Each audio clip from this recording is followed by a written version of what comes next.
said to somebody, I'm much better at 4 in the morning than I am at 8 in the morning. And I don't have any idea where my body is, somewhere in the Atlantic Ocean, I think, I'm not sure. But what I'm going to talk to you today is about something that is dear to my heart, which is how do we understand what is going on psychologically when people are dealing with technology. People talk a lot about, you're going to hear a lot about what's going on in the brain when we're dealing with technology. We're going to people talk a lot about how different kinds of technologies help promote learning, promote retention, promote memory. I'm taking it from a different angle, and I'm not a clinical psychologist, but I'm a research psychologist. But about 2 to 3 years ago, I got very interested in looking at sort of from the psychology point of view rather than the education point of view of what's happening to our kids when they are spending all of their time consumed by technology. And we have I work at a relatively small university, and we have put together a lab of students. Did we lose the sound? Is it on? Okay, they must have just brought it down. I no longer hear an echo in my head. That's the voices, right? We'll get to schizophrenia later. But I got very interested in understanding the sort of dichotomy of what is going on inside of our heads when we can't perform the way we would without the technology. And I'll give you 2 examples that got me hooked on this. One was that I've got 4 kids, and 2 of them are heavy-duty gamers, and 2 of them are not. And I watched my youngest son grow up as a gamer. He's 25 now, but he grew up kind of in that time when World of Warcraft and all those things were starting to expand. And I would notice that he would be incredibly engaged in the game, such that if I said, come to dinner, it's time to eat, it's time to stop, you couldn't stop him. I mean, literally, I was frazzled at the point of a parent of having to pull the plug out in the middle of the game, which of course, if you're a 13, 14-year-old kid, you get really angry at your father when they pull the plug out in the middle of the game. And we had to resort to setting timers for him. One of those little plastic timers that goes tick, tick, tick, tick really loudly, and then dings really loudly. And I got the sense that there was something going on, and at that point, that many years ago, neuroscience was kind of in its infancy when talking about these things. And I realized that something was going on probably in his head with most likely dopamine, but it wasn't clear. The second thing I noticed about him is that he spent the next half hour to sometimes 3 or 4 hours really angry. And he had a younger sister, and he would often hit her. I mean, just for no reason. He would just slug her. And realized that something's happening when kids play video games that seems to not only affect their attention at the time, but seems to be sort of long-term and has some ramifications that it almost seemed like it engaged him. And again, I was totally naive at this point about neuroscience and about the brain. Totally seemed to engage his brain to the extent that he couldn't not do these things. It was almost, I wanted to say it was almost an obsession, but then I started reading about what obsessions meant, and it didn't feel like an obsession. It didn't feel like the same chemical composition of an obsession. And that just sort of sat at the background. I did some studies on video gaming, and it didn't seem interesting to pursue. And then fast forward to these little objects that we carry with us all day long. By the way, if you weren't at my talk yesterday, feel free to text as much as you'd like. In my talk yesterday, I explained some research that shows not that you shouldn't text, but when you should text. Was anybody there yesterday? So when should you text? Go ahead. In the bits that you don't think are important. Right. Well, what I was going to say is the real answer is when I'm boring the crap out of you. Because that's exactly when you should text. You should text when there's something that you don't feel is important, because the texting is going to take the processing away from paying any kind of attention whatsoever. And we've shown that that works very well. But these little devices that we carry around in our pockets, which really just started a few years ago, being ubiquitous, I started to notice a few behaviors of people. And I want to explain them and then ask you if you have noticed these in yourself. For example, have you ever noticed that either your pocket or your purse feels like it's vibrating? And for the men who carry their phone in their front pocket or their back pocket, you pull out your phone and there's nothing there. Has anybody experienced that? Okay, that is called phantom pocket vibration syndrome. Funny title, nice, interesting. There's a little bit of research on it, but the research is pretty interesting. About somewhere between 80 and 90% of people report that this happens daily. Daily. Now, the way I conceptualize that is 10 years ago, if I felt my pocket vibrating, what would I do? I would probably reach down and scratch, because what that would sense to me is somehow, for some reason, those neurons in my leg were randomly firing. And before cell phones, random little firings anywhere would cause us to scratch an itch. That's what we would do. Right now I have an itch here, I would scratch it. For some reason, we have translated that from, oh, this must be an itch, to, ooh, this must be important. This must be something I have to pull my phone out and be aware of. I'm going to explain to you that those two sound very similar, not being able to stop playing video games and having these phantom pocket vibrations to deal with. It turns out they are very different. And then the other thing is, I started to observe people, and, sorry, as a psychologist, but I'm not a clinical psychologist, I'm a research psychologist, so I'm trained to observe. And I started to notice some weird behavior, particularly out in public. And so I would go to a restaurant, and I remember distinctly, I was in, this is probably 10 years ago, I was, maybe 8 years ago, I was in London, and I was sitting outside and having a really nice dinner, and at the table next to me there were two young ladies. By young, in my reference, by young I meant probably late 20s, early 30s, and two young men sitting there, and roughly the same age. And I sat there transfixed. In fact, I even started taking pictures. They all had their phones on the table, and you would watch, and they would just pick up their phone, tap some keys, put it back down. Pick up the phone, tap, put it down, put it down. And I wondered what was going on internally. Why were they doing this? And then I started to watch other people, just in every situation. So for example, I would watch my own kids at dinner, and they would, in the middle of dinner, pull out the phone, do this, and put it back in their pocket. I noticed that my students in class could not stop themselves from doing that. They had to respond. I noticed, for example, that people waiting in line for a movie, where in the past they would sit and chat with the person in front or behind you, because you share a common interest in movies, and so you could talk to people. They wouldn't do that. They would be staring at their phone.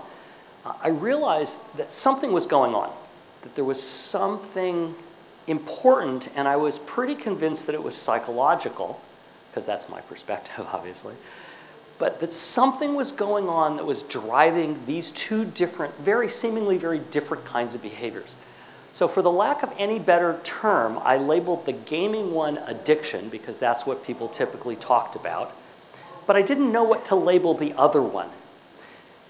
And then somehow fortuitously, I was watching TV one night, and there was a movie on. I don't know if you saw the movie. It's called As Good as It Gets with Jack Nicholson.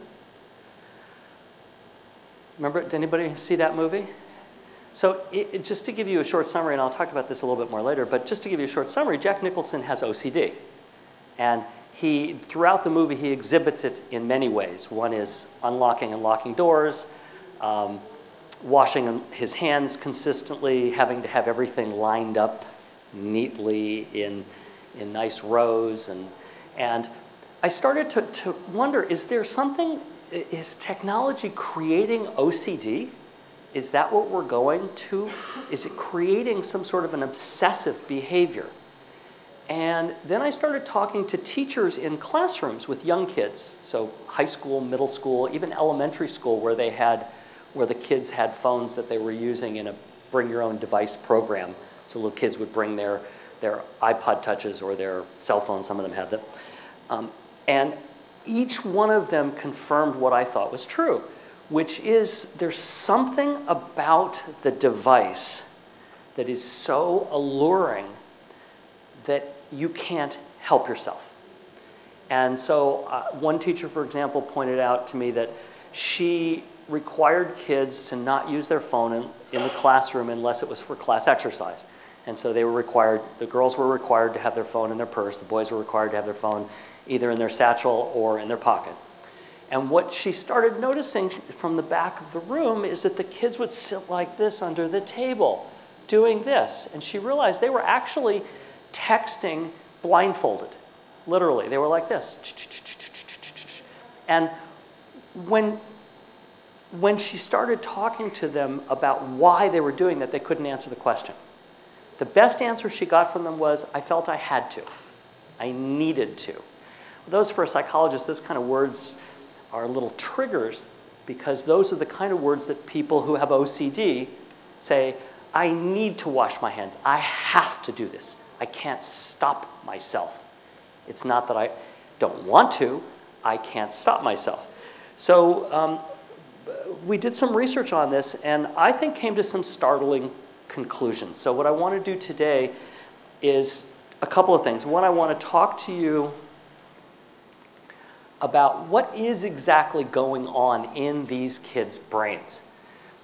And if you listen to the talks yesterday, particularly Adam Gazzaley's talk, you know that we're starting to accumulate evidence about the brain and what's going on, but we're not getting a lot, and it's slow to trickle in. So what I wanted to do today is to tell you, like, what do we know about what goes on in our kids' brains? What is true?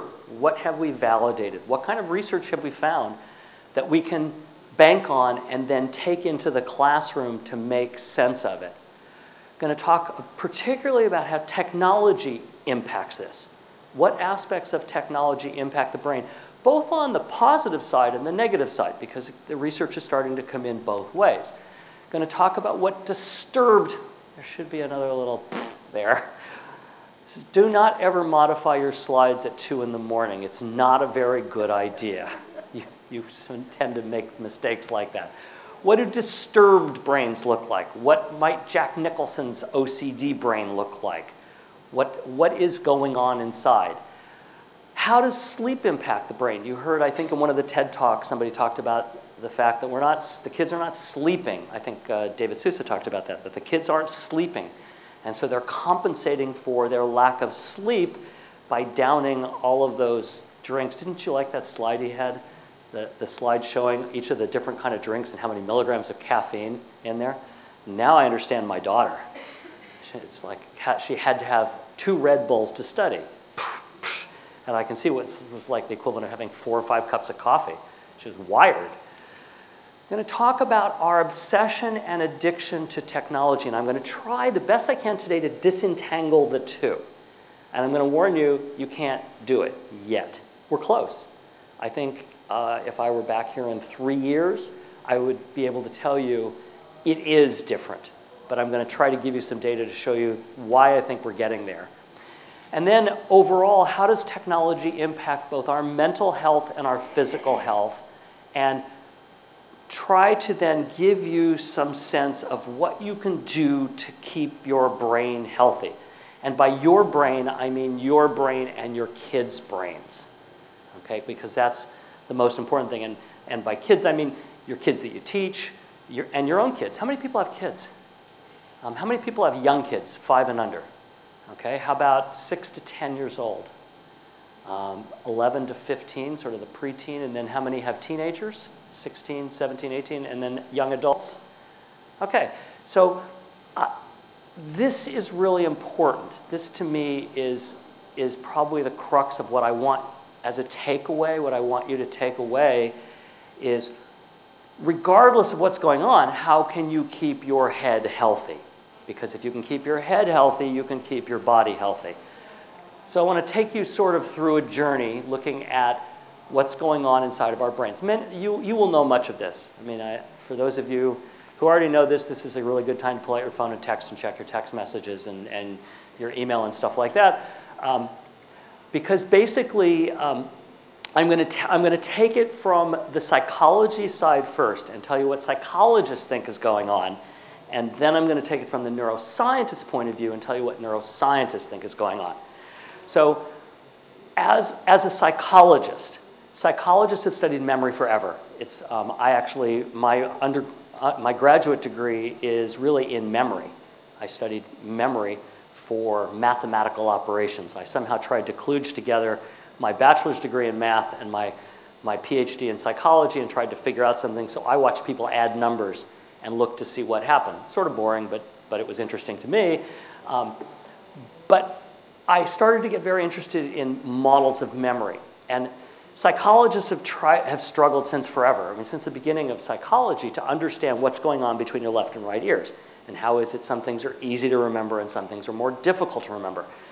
And it evolved until finally somebody created a model that I resonated to, that made sense to me. So I'm going to take you through the model and I'm going to have you participate in something. But the model is called the network association model. But it's also called the spreading activation model. And the reason it's called the spreading activation model is because it's trying to kludge together neuroscience and psychology together. It's based on the idea, I mean, we've all heard about short-term memory, long-term memory, you know those terms? It's based on the idea that people think there is no such thing as short-term memory and long-term memory. That even though we know that our hippocampus is where memories are stored, that it really has nothing to do with that. It has to do with this whole concept that our brain is sort of one large working memory that's working all the time. Now we're starting to see from neuroscience that that's not altogether true, but the model is an as-if model. It's not a real model, it's an as-if model, but it helps me understand, and I hope it helps you understand. So what I want you to do is to take a blank piece of paper, or you can take the paper you're working on, it doesn't matter, and I'm going to flash a word on the screen. And what I want you to do is to pretend that you are on Sigmund Freud's couch and you are doing a free association. I'm not going to make you associate to mother or father, which Freud would have done, but I'm just going to give you a word and I'm going to ask you to write down without thinking the first words that come to your mind. And I want you to stop at 4 or 5 words. I'm only going to give you a couple seconds to do this. Okay, so you ready? Everybody got their paper? Everybody got your brain clear? Pretend to visualize yourself on Freud's couch. And apple.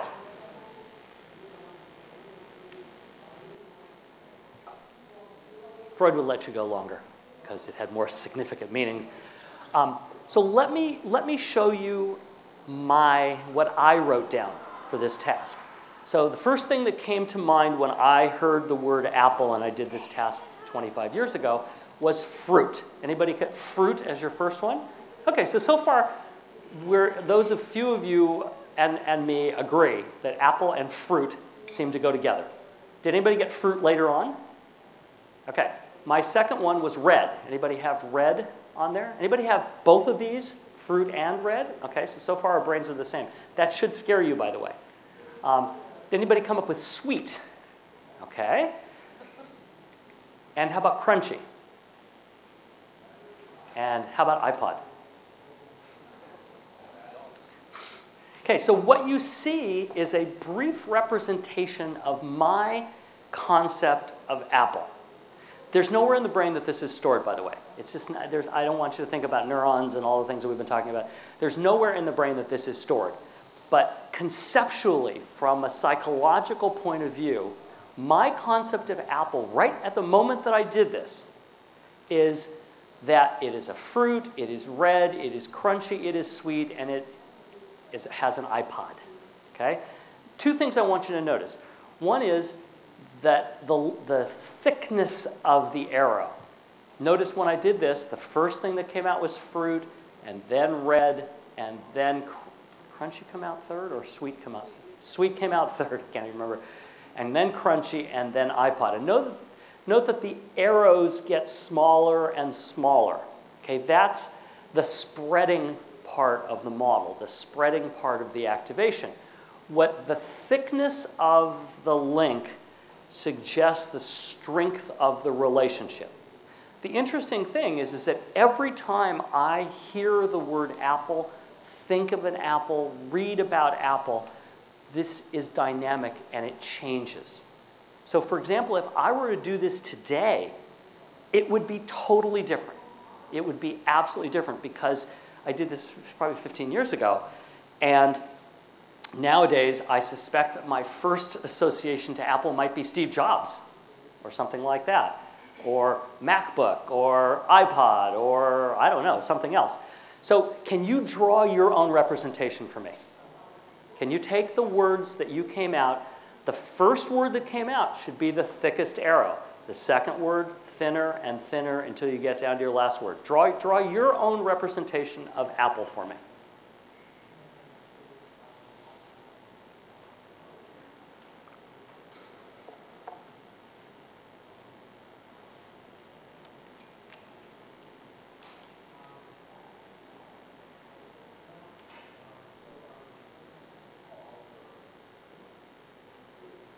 Those of you who are taking notes on your computer or on your iPad, this might be an interesting thing to do. You have to go and resort to a paint program or something.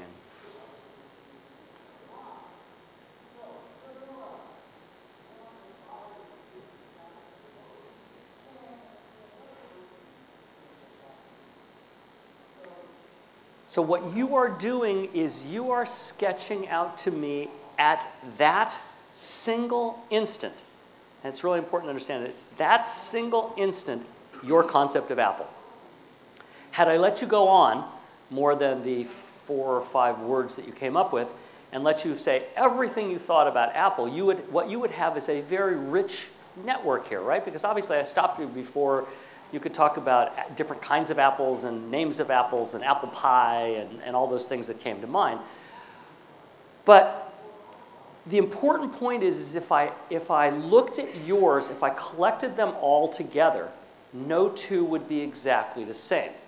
And if I asked you to do this probably even 20 minutes from now, it would not be the same.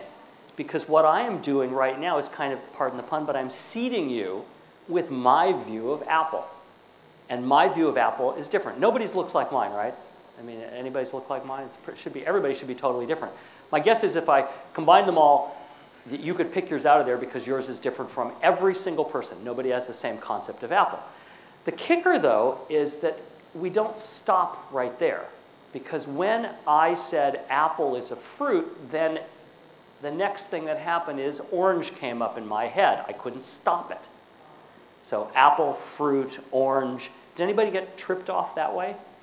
Where instead of describing apple, you ended up going off into fruit and different fruits and things like that? Where did you go to from where to where?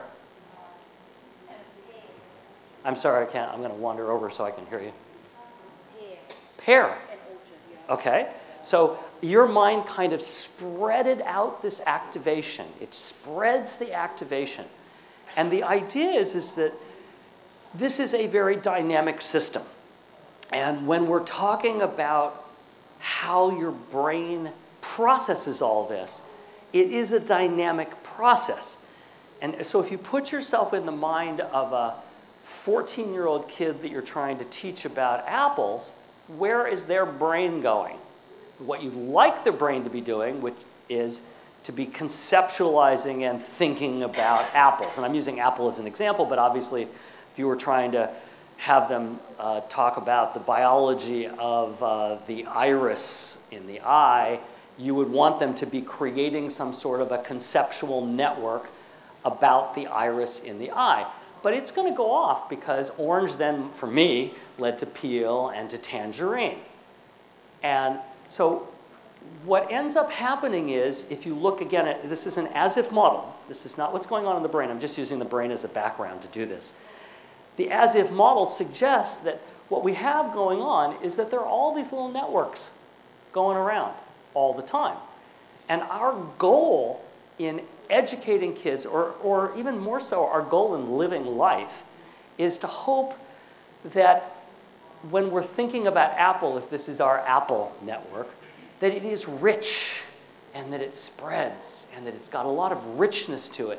Because as educators, when I teach, I want my students to get this sort of rich idea, not just, I don't want definitions. I mean, definitions, that's like a definition of Apple. I don't want them to get definitions. What I want them to be doing is to making connections and a rich network, and maybe connecting this network over here to this network and learning about what things connect together. That's all part of creativity. It doesn't happen that way. What happens is that your brain typically, at least according to psychologists, is limited to 5 to 9 of these active areas at the same time. These active structures that are, I don't like to call them definitions because they're really not definitions, they're concepts. They're conceptual ideas. But our brain's limited, and I'm going to show you some videos that show you how our brain transverses through this process, but it is limited. So the question is, what controls the process? And I was very interested, so I had somebody come with this device. Has anybody seen this kind of device? It's called an FNIRS, Functional Near Infrared Spectroscopy. What it is it's, I should have brought the device with me. It's a little band that you wrap around your head.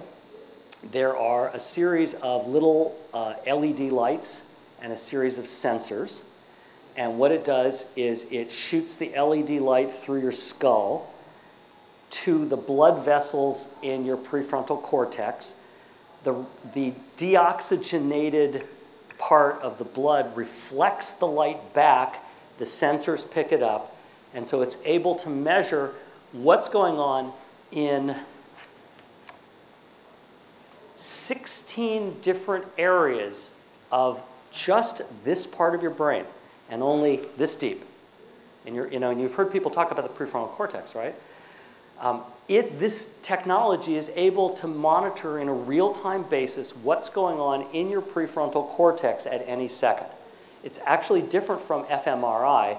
I don't know, people who do fMRIs don't tend to tell you this, but there's a delay in an MRI between what you're thinking and what the MRI, what the magnetic field is measuring. There's a delay, and they usually have to resync the brain activity. You don't have to do that with this. So for example, and this is a terrible example, but see these 4 little boxes right here? So the guy hooked me up, and he said it took 2 minutes to get a baseline, that's all. And by the way, it's mobile. It's not like, an MRI, you're in the tube, you're stuck there, you're not supposed to move. They tell you, don't move. You can walk around with this. Walk anywhere. You can walk into a movie theater, you can walk down the street. You have to be followed by a computer. There's a little cart that trails, but the wireless version is coming. It's almost here, which would be great. So what he asked me to do is sit there, and I know how to meditate, so he said, meditate, just for a second. And all of this, I don't know if you can see these, but all of these lines are flat. Each of those are flat, showing constant oxygenation and deoxygenation of the blood in, again, just in this little part of my brain. And mark off like this 16 little boxes, and it's in each little box. So what he asked me to do was to close my eyes, which if you heard Adam's talk yesterday, you know why. Anybody hear Adam's talk yesterday? Okay, so you know why you're supposed to close your eyes, because the visual images are going to distract you. So he said, close your eyes, and I want you to start from the number 879 and count backwards by 7s. Try it.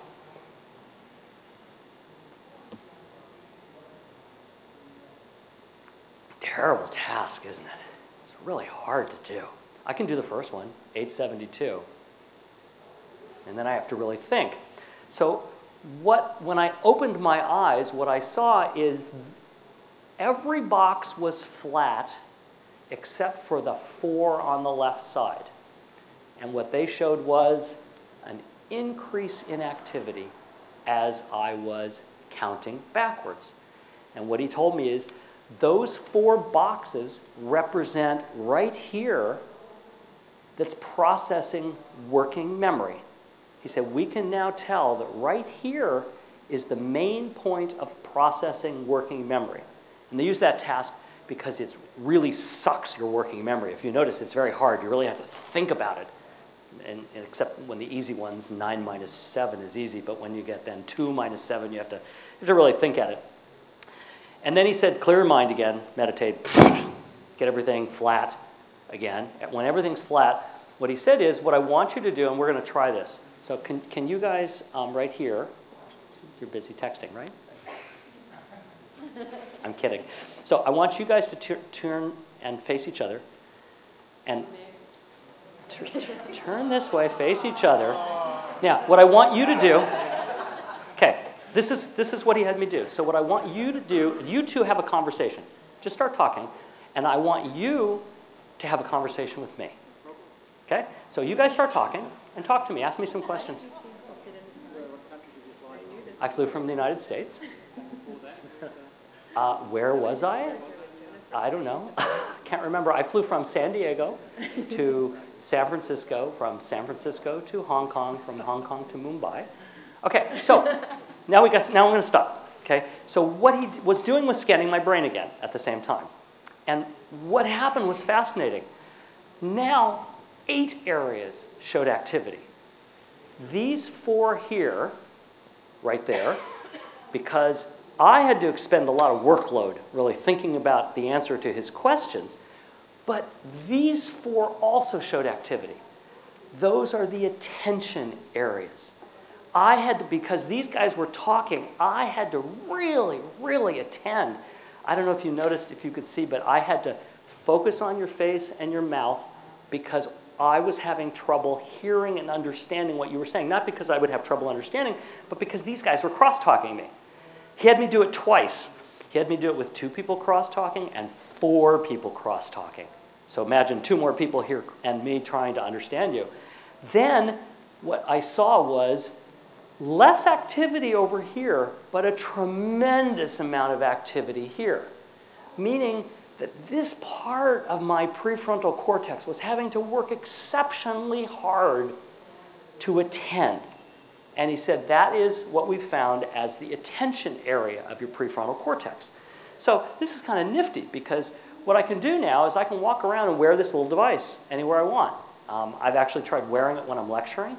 It's very interesting to see what your brain's like when you're lecturing, because those of you who have lectured to a class or talked to a class know that sometimes you're on autopilot. You don't really think about what you're saying. The words just kind of come out, and you don't pay much attention. Well, the attention area goes down. It really is true. Your perception that you're not paying a lot of attention is validated by what's going on in your prefrontal cortex. Notice, by the way, that unlike what other neuroscientists do, I'm not scanning anything back here. I'm not talking about the hippocampus. I'm not talking about the amygdala. I'm not talking about any of the auditory cortex, any of those areas. I'm simply talking about what's going on here. But what you've heard from every single person that has talked at this conference is this area is critical. This prefrontal cortex is where everything is going on. It is really the seat of everything. So I asked him, the guy who was doing this, I said, so what's going on in here? I know what's going on in these 4 boxes. I know what's going on in these 4 boxes, but I've got 8 boxes in here. He said, that's the difficult part. Because what they know is that there are some kinds of activities, actually, let me go back again. There are some kind of activities that we know are controlled through the prefrontal cortex. He said, this is where we're having trouble figuring out what is what. And he said, the biggest problem is right here, kind of in the middle, because the brain folds in at that point.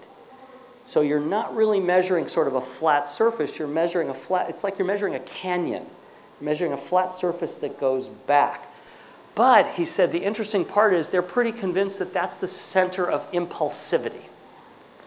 So what do you think would happen if I were a 14-year-old girl in a classroom sitting at my desk with my phone in my purse or right down here? and I scanned her brain. My guess is we'd see a lot of activity somewhere right in the middle here. By the way, the other thing that he said they think this area is for is it's controlling multitasking, because impulse control and multitasking are highly linked. So what you're seeing is that we can actually now start to really see what's going on inside people's brains, or particularly inside the part of their brain that's controlling the rest of their brain. Because as you've heard, the prefrontal cortex communicates back, forth, back, forth. You saw lots of slides with networks showing the prefrontal cortex and how it's engaged. And when you look at our brain, it's huge. I mean, we have trillions of cells, and these signals are traveling at rapid paces. But we're still able to see where specifically these processes are happening. So we have this device now, and we just got the device. And so if you had this device, what would you do to study kids in a classroom? Because by the way, I can put this device on somebody in the classroom. They could sit here, computer has to stand behind them, but we can monitor real time. What do you think would happen if a teacher was lecturing? Any guesses? You're smiling. What's your guess? Well, I'm just thinking about, if you had a display on every kid's forehead to tell if they're paying attention or not paying attention. So wouldn't it be cool if the teacher had like this display and say, Johnny, you're not paying attention, right? Because your attention network is not showing. So in real time, I could tell if Johnny's paying attention.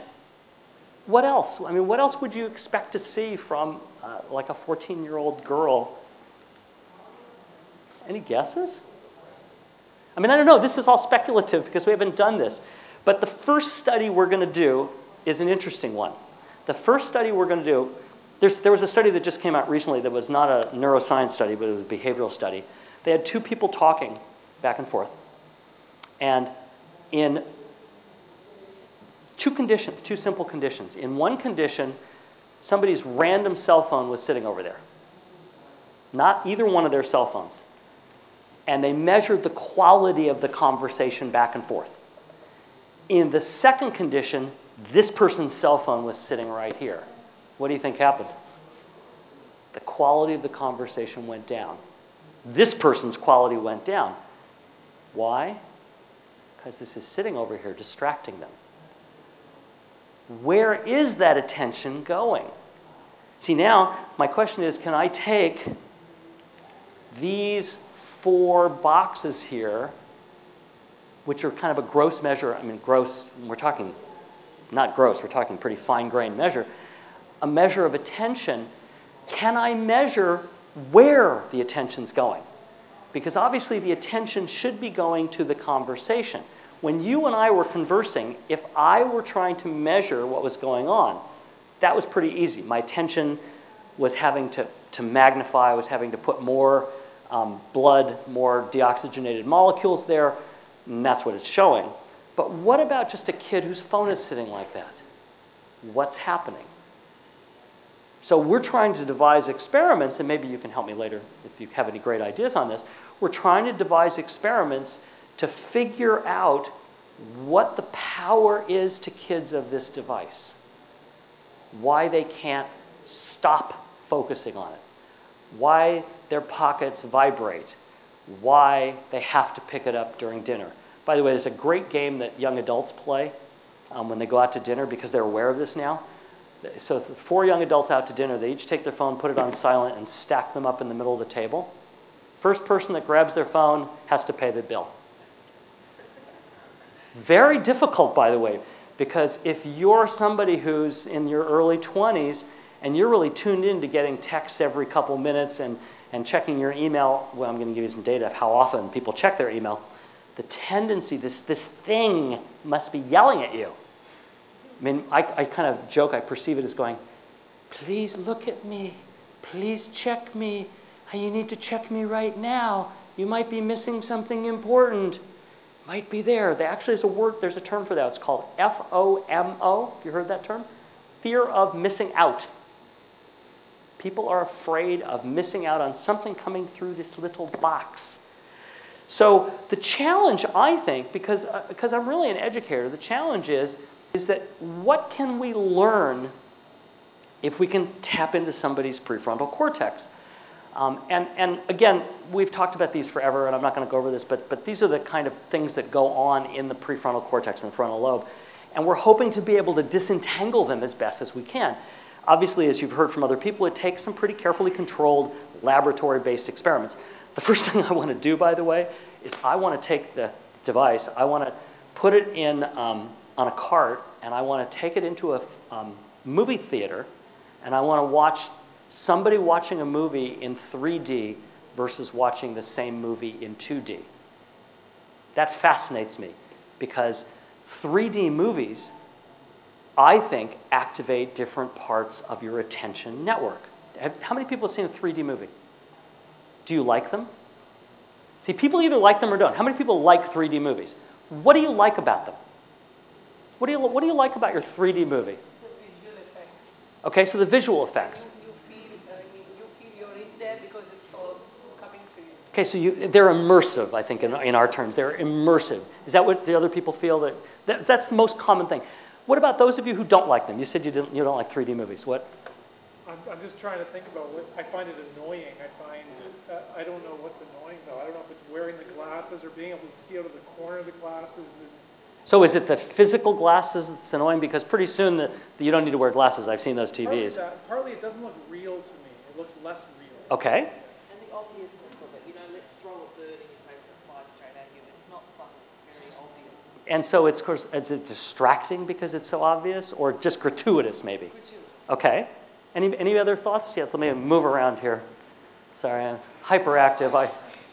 By the end of the movie, I can't keep those glasses on, and it's like having a headache while watching a movie. So what would you expect to see if I were scanning your prefrontal cortex at the end of the movie when you started to feel this? Annoyance and a headache.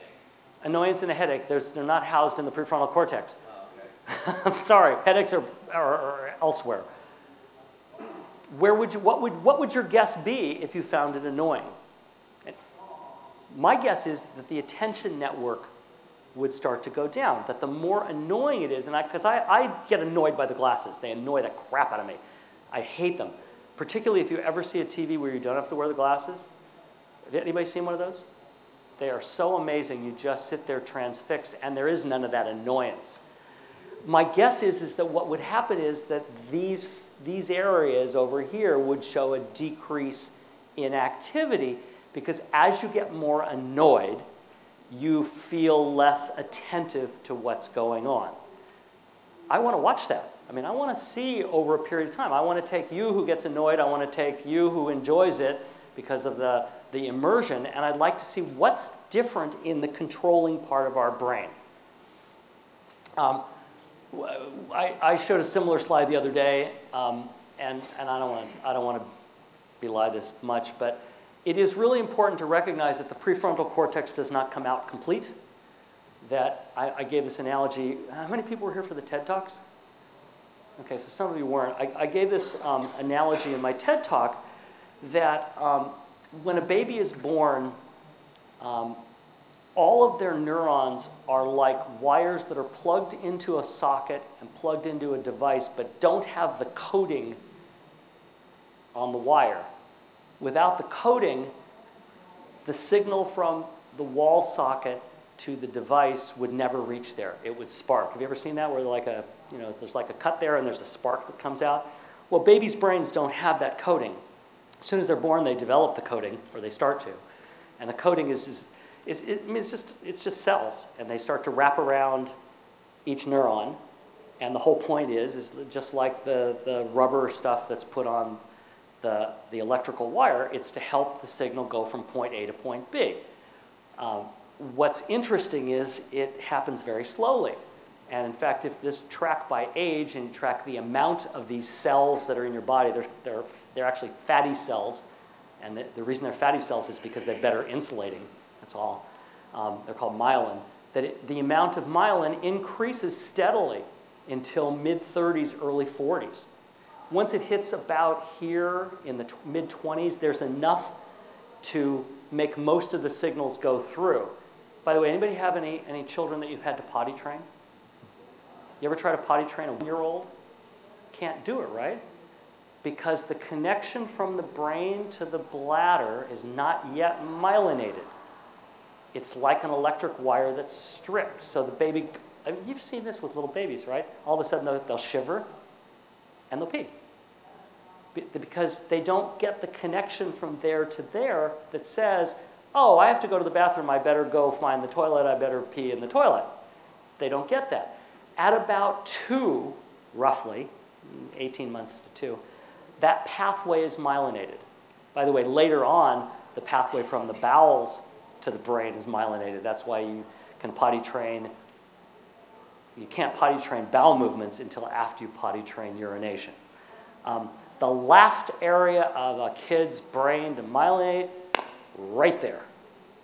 Right there. And in fact, in most teenagers, the last area to myelinate is not only right there, but right here. Remember what that area right there is? Multitasking and impulsivity. So you can imagine that they're working with less than a full brain. And in fact, it doesn't really myelinate. This area isn't completely myelinated effectively until about the mid-20s. So if I were scanning the brain of somebody in their late teens, early to mid-20s, what I would see is basically the lack of ability of those cells to communicate with the rest of the brain. But they have to, because my 15-year-old playing video games isn't able to connect, knowing he's supposed to stop, because that's probably back here someplace in his hippocampus, because I've drilled it into him forever, to the impulse control that says stop. Can't do it. Somewhere between there and there, it disappeared. So what makes a brain healthy? First of all, we know that it's the executive controller. We've heard that. We know that. That's, sorry, pun, but no-brainer. We know that.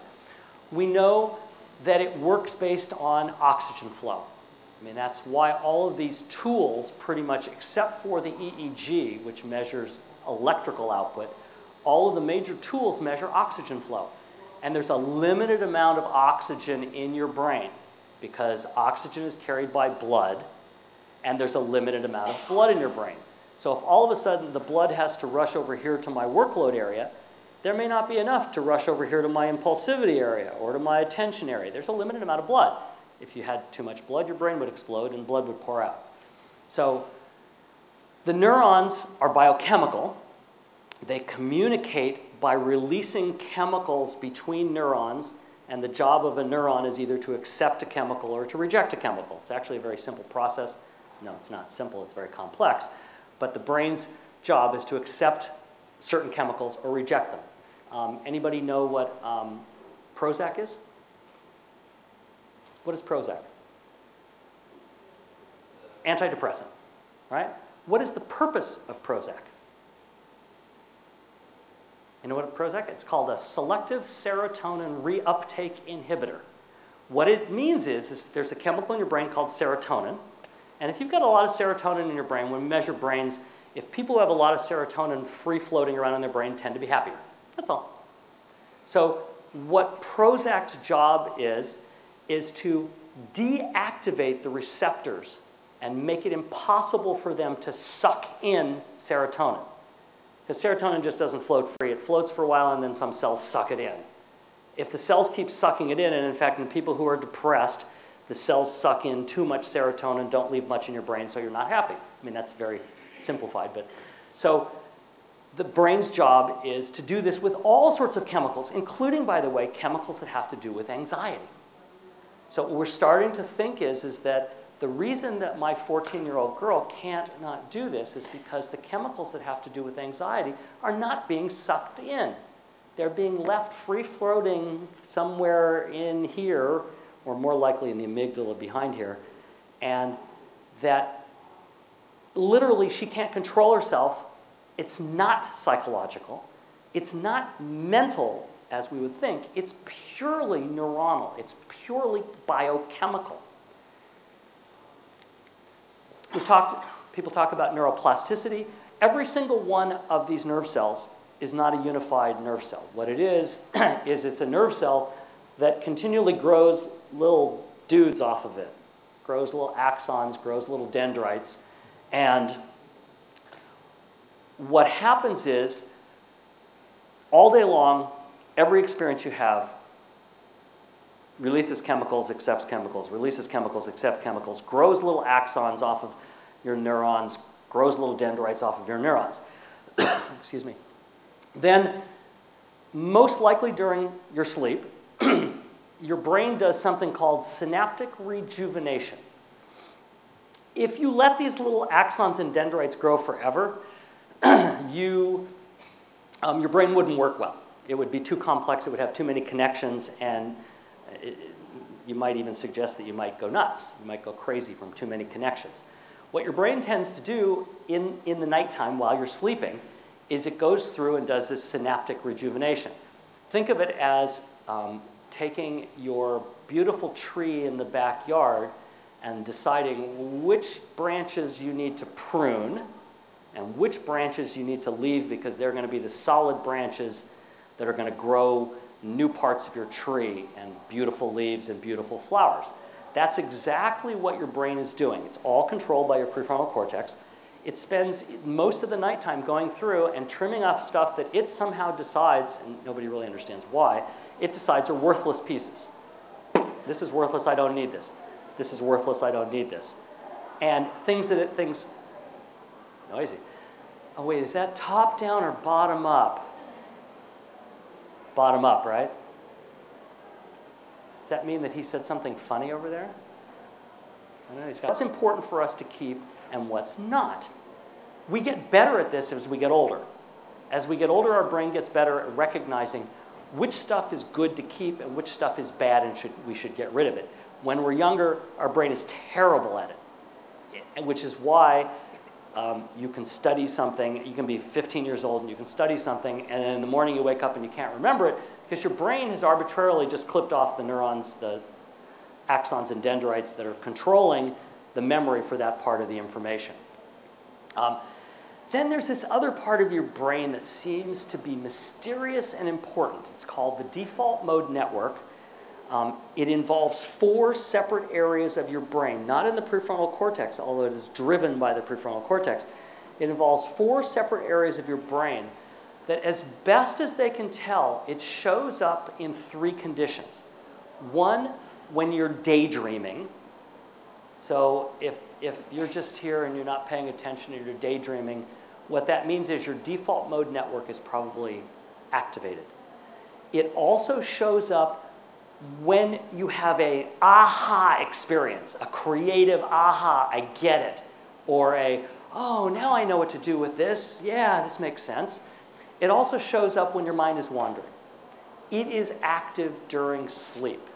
So sleep is requiring all sorts of back and forth. Are we close to? Oh, good. Okay. Let's see if we have this next. All right. So what does a working brain look like? So what I'm going to show you is a video tape. I forget which one I put first. I'm going to show you a couple. As a preamble, actually, I think I'm going to declare a break first, but let me show you, when you come back from the break, let me show you what you're going to see.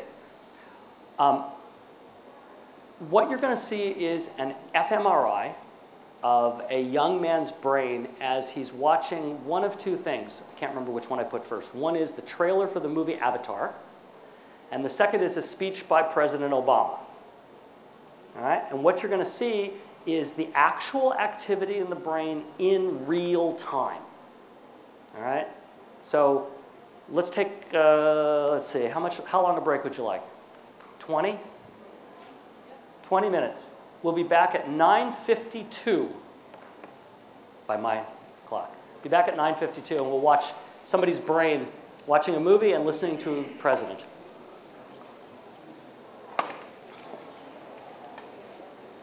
First video is a young man watching a trailer for Avatar. The way this works is there's a company in San Diego, California, near where I live, that is used by a variety of people. And in this case, what they were used by the producers of the movie Avatar. They had two separate trailers that they wanted to use. Two separate trailers that they wanted to use, and they didn't know which one would be best. So what they did is they gave the two trailers to this company, and the company ran MRIs on people watching the two different trailers to decide which one had better brain stimulation. All right? I know it seems like way futuristic. It's not. It's here now. So what you're going to see is two views of the brain, a top view and a side view. And what you will see, as you've seen on all brain scans, you'll see colors erupting. The more warm colors show the more brain activity. They have labeled nicely for us the visual area, the auditory area. They call the prefrontal cortex personal meaning and executive. So you want to pay attention to that.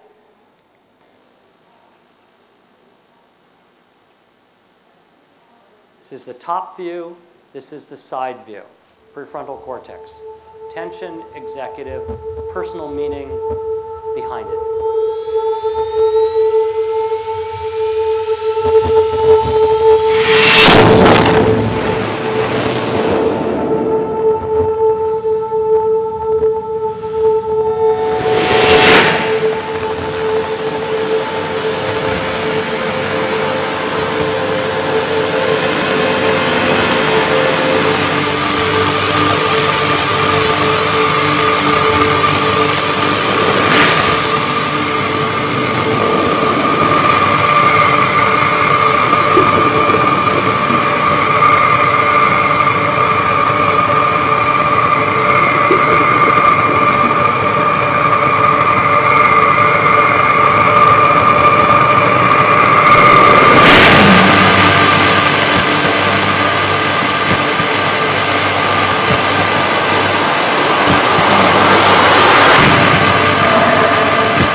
In a second. What I want you to do, I wanted you to get a feel just for how much activity. By the way, did you notice how much activity there is in the brain? Don't let anybody tell you that we don't use more than 10% of our brains. We're using it all at the same time. Now what I want you to do is we're going to turn down the lights and I'm going to show you what to look for. This is the auditory cortex on the side. It's easier to see it on this side. The auditory cortex is here. And what I want you to do is notice as the music goes up, because the music varies, that the auditory cortex goes nuts. The visual cortex is down here, or you can look at it on this side right here. And the prefrontal cortex is really right in here, and on this side right in here. And they're calling the personal meaning, it's really the emotional center, it's the amygdala behind the prefrontal cortex. So let me see if I can back this up. Okay, so let's watch it again now. And what I want you to do is to see if you can identify, kind of ignoring, identify the auditory sounds, identify the visual sounds, but really try to see what grabbed this viewer. And what I mean by grabbing the viewer is that executive functioning, that prefrontal cortex, that personal meaning. All right, so let's see if we can get it to work again. It's a short trailer.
What did you notice? Americans in town halls and in the places where they work. We talked about their struggles, and we talked about their hopes. At the end of the day, these men and women weren't as concerned with the news of the day in Washington as they were about the very real and very serious challenges their families face every day. Whether they'll have a job and a paycheck to count on, whether they'll be able to pay their medical bills or afford college tuition, whether they'll be able to leave their children a world that's safer and more prosperous than the one we have now. Those are the concerns I heard about in California. They're the concerns I've heard about in letters from people throughout this country for the last 2 years. And they are the concerns addressed in the budget I sent to Congress last month. With the magnitude of the challenges we face, I don't just view this budget as numbers on a page or a laundry list of programs. It's an economic blueprint for our future, a vision of America where growth is not based on real estate bubbles or over-leveraged banks, but on a firm foundation of investments in energy, education, and healthcare that will lead to a real and lasting prosperity. These investments are not a wish list of priorities that I picked out of thin air. They're a central part of a comprehensive strategy to grow this economy by attacking the very problems that have dragged it down for too long: the high cost of healthcare and our dependence on foreign oil, our education deficit, and our fiscal deficit. Now, as the House and the Senate take up this budget next week, the specific details and dollar amounts in this budget will undoubtedly change. That's a normal and healthy part of the process. But when all is said and done, I expect a budget that meets 4 basic principles. First, it must reduce our dependence on dangerous foreign oil and finally put this nation on a path to a clean, renewable energy future. There's no longer doubt that the jobs and industries of tomorrow will involve harnessing renewable sources of energy. The only question is whether America will lead that future. I believe we can and we will, and that's why we've proposed a budget that makes clean energy the profitable kind of energy, while investing in technologies like wind power and solar power, advanced biofuels, clean coal, and fuel-efficient cars and trucks that can be built right here in America. Second, this budget must renew our nation's commitment to a complete and competitive education for every American child. In this global economy, we know the countries that out-educate us today will out-compete us tomorrow, and we know that our students are already falling behind their counterparts in places like China. That's why we have proposed investments in childhood education programs that work, in high standards and accountability for our schools, in rewards for teachers who succeed, and in affordable college education for anyone who wants to go. It is time to demand excellence from our schools so that we can finally prepare our workforce for a 21st century economy. Third, we need a budget that makes a serious investment in healthcare reform. Reform that will bring down costs, ensure quality, and guarantee people their choice of doctors and hospitals. Right now, there are millions of Americans who are just one illness or medical emergency away from bankruptcy. There are businesses that have been forced to close their doors or ship jobs overseas because they can't afford insurance. Medicare costs are consuming our federal budget. Medicaid is overwhelming our state budgets. So to those who say we have to choose between healthcare reform and fiscal discipline, I say that making investments now that will dramatically lower healthcare costs for everyone won't add to our budget deficit in the long term. It's one of the best ways to reduce it. Finally, this budget must reduce that deficit even further. With the fiscal mess we've inherited and the costs of this financial crisis, I've proposed a budget that cuts our deficit in half by the end of my first term. That's why we're scouring every corner of the budget and have proposed $2 trillion in deficit reductions over the next decade. In total, our budget would bring discretionary spending for domestic programs as a share of the economy to its lowest level in nearly half a century. And we will continue making these tough choices in the months and years ahead so that as our economy recovers, we do what we must to bring down this deficit. I'll be discussing each of these principles next week as Congress takes up the important work of debating this budget. I realize there are those who say these plans are too ambitious to enact. To that I say that the challenges we face are too large to ignore. I didn't come here to pass on our problems to the next president or the next generation. I came here to solve them. The American people sent us here to get things done. And at this moment of great challenge, they are watching and waiting for us to lead. Let's show them that we're equal to the task before us. And let's pass a budget that puts this nation on the road to lasting prosperity. Okay, so we can bring up the lights now. So where did he lose them? You could clearly see somewhere between 0.3 and 0.4 that the activity, particularly right here, started getting variable. Up until that point, there was a lot of interest in this 26-year-old male in what the president had to say. Maybe it was relevant to his life or something, but as soon as he hit that kind of 0.3, 0.4 deficit reduction stuff, he lost him. And in fact, at the end, he lost him completely. This is a pretty good example of where he ended up. It was almost, this brain almost says, I don't care. That's what the brain is telling you, I don't care. The other thing I want you to notice is because it was just one speaker, very little auditory and very little visual cortex involvement.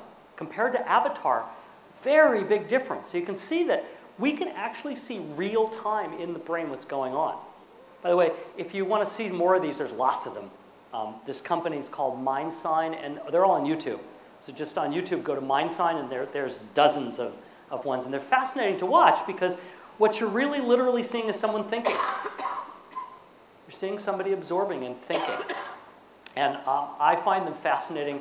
And for each of these, they'll give you somehow the PDFs for these. And because I know the PDF won't have the link, I put the link at the bottom of each of these too. So if you can't find them, that's a good way to find them. So my question is now, what have we learned about brains? What have we learned about brains of normal people versus people who have problems? Because the goal is not just to scan people's brains. The goal is to try to figure out how to take advantage of what we see and apply it. And apply it to education, to our own personal life, to our relationships. I actually was joking with somebody that I could have replaced Obama's speech with a husband talking to a wife about what he was upset about and losing her between 0.3 and 0.4. It's the same thing. You can literally see what's happening in the brain and notice that prefrontal cortex is so important in defining your attention. If I could have broken up that part, you can't get that fine-grained with the fMRI. If I could have done it with my FNIR, with the prefrontal cortex, I could have even told you that it was the attention mechanism, that he stopped attending. There's also a really good one on there. I don't have time to play it, but there's one, I don't know if you know, on CNN, there's a scientist, Sanjay Gupta, who does a lot of reports. And there's one of him doing a report on swine flu in Mexico. And again, it's fascinating because it's a long report. It's about 5 minutes. And you can really see where he loses his audience. The guy just stops caring. Brain just stops. And in fact, if we could pinpoint it, my guess is the default mode network was in. His mind was wandering. But we couldn't pinpoint it. This is, I'm only going to show you brain scans of studies that I think are pretty good. I mean, out of the, for every 1,000 brain scanning studies, I think maybe 50 to 100 are actually decent and have decent conclusions. But this is a scan of a normal brain doing a task, and this is the scan of the same brain of an autistic person. You can see that the basic activities are different. The processing is different. And we can see it clearly in a straight, basic brain scan. On the top, these are doing the same task. On the top is a hypomanic brain of somebody who's hypomanic, probably mine. On the bottom, there's a brain of somebody depressed doing the same exact task. Pretty obvious, right? The hypomanic brain shows a ton of activity, a lot in the prefrontal cortex, but a lot back here in the brainstem and then the hippocampus. The depressed person is showing almost no activity. That's depression. There's been research, I couldn't pull up any brain scans on this, but there's been research done at UCLA where they find that when the brain, depressed people have brains that are hyper-connected, too connected, which means that the brain doesn't know where to put the chemicals, and so it ends up being the brain of a depressed person. This is a study, I love this one. This is one I absolutely think is brilliant. Everybody thinks that somebody who has ADHD would have a brain that has all over the place. That's not necessarily true. This is a brain scan of somebody playing a video game, and an ADHD person playing a video game. Notice that the ADHD person is not all over the place. The ADHD person is highly, highly focused. It is that my son playing video games, I can't drag him away. He is so focused and his brain shows the extent of the focus. I don't know if you know anybody know who Baroness Susan Greenfield is? I won't be able to, I refuse to insult her if anybody knows who she is. She's a neuroscientist and a member of the House of Lords in England.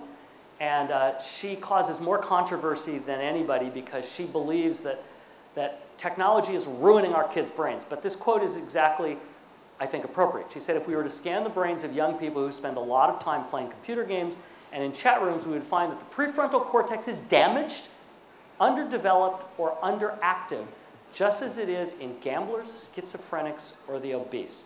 That is, pardon my bad language, that is the biggest piece of bullshit I have ever heard. Because it's not true. It's absolutely categorically not true. Those kind of things have nothing to do with the prefrontal cortex. They have to do with other parts of the brain that are being influenced by the prefrontal cortex. This is a study done with older adults. It's done by Gary Small at UCLA, a doctor of neuroscience. And by the way, if you want to read a really interesting book, his book is called iBrain with a little I in front of it. It's a very small paperback version. Very interesting because he actually scans brains. He's a gerontologist, so he scans brains. And he took people who, oh, thank you. Thank you. Thank you. Thank you.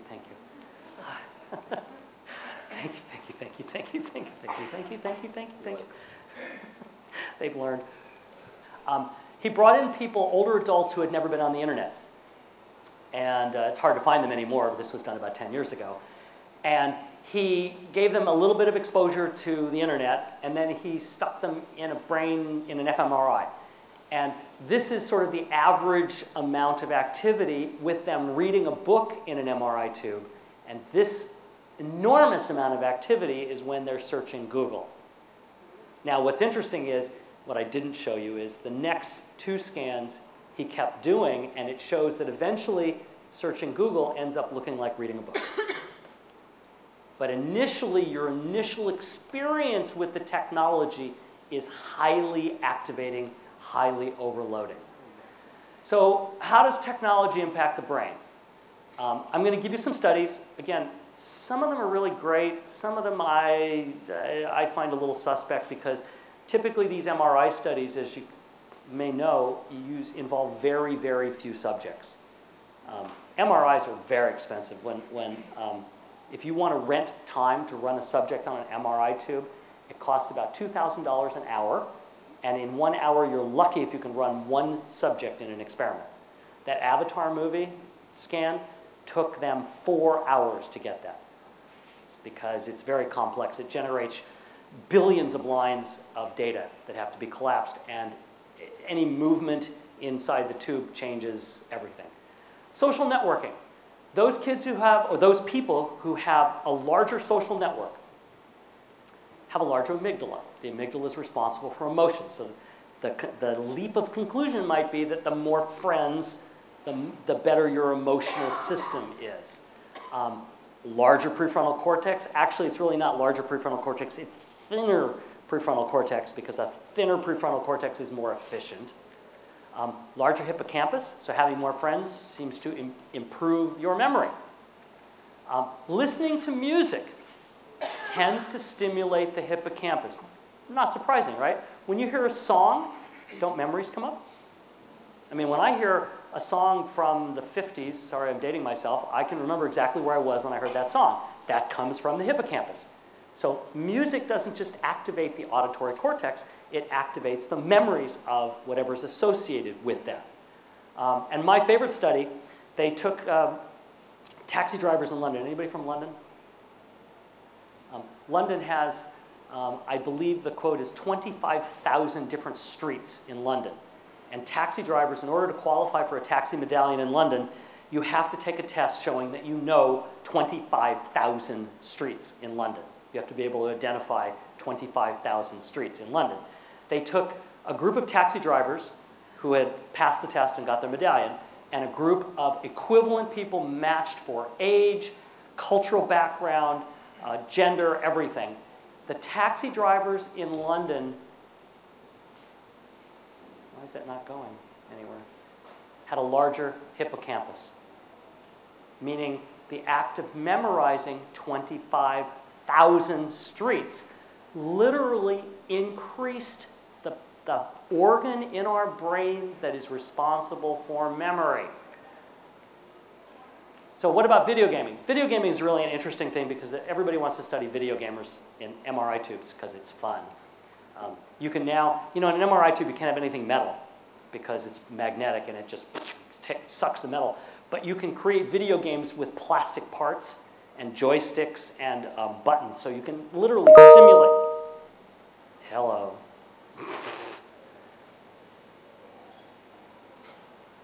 That means I got an email. Started to salivate a little there. I wonder what that means. So when you look at video gamers, they have more brain volume in an area in the prefrontal cortex called the striatum. This has been shown to be related to risk and reward, taking risks and generating rewards. So that's obviously part of video gaming, is it's all about taking risks, even though they're not real risks, but getting rewards. Those who play violent video games tend to show less activity in the emotional regulation area, the amygdala, but more activity in the aggression area. What a surprise, right?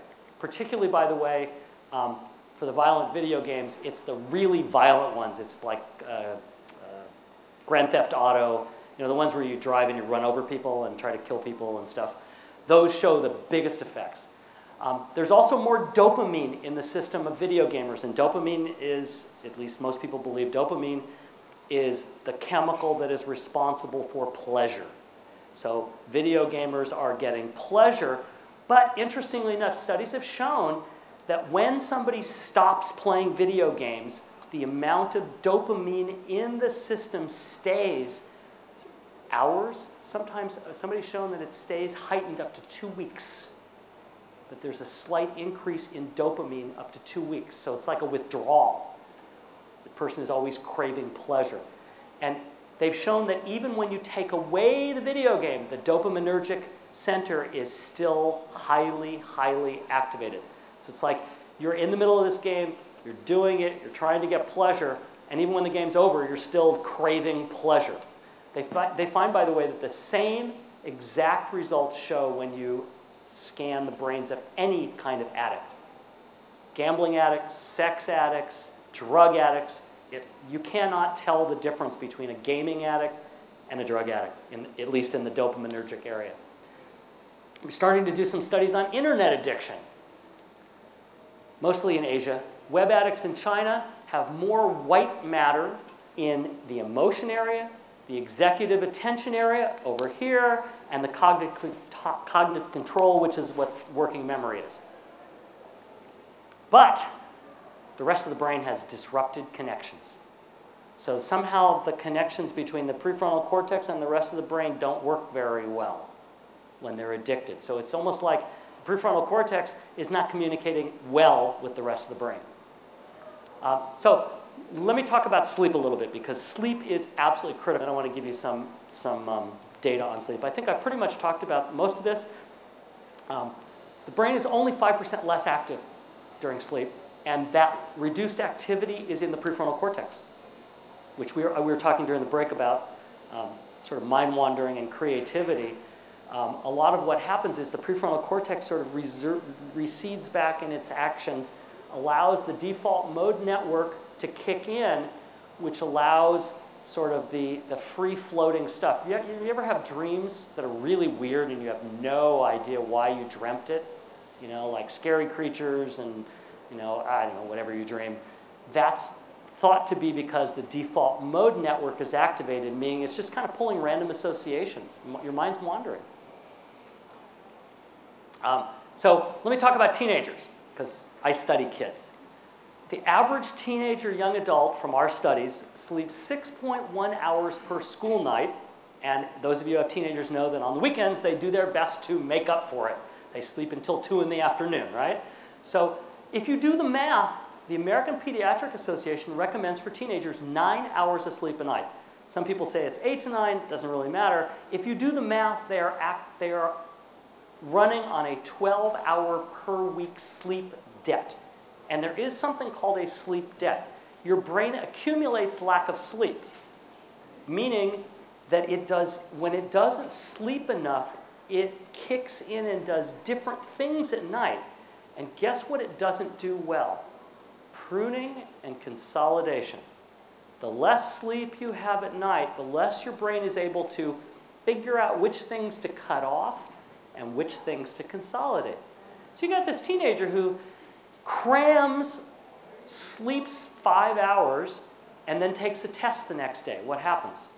They do terribly on the test because their brain is running at a sleep debt, which means it's not doing a good job of consolidating the right stuff, theoretically the stuff they're supposed to be tested on. So sleep turns out to be critical. I argue often that our school system, at least in America, is stupid because we start kids at 7:30 in the morning and they go to 2:30 in the afternoon.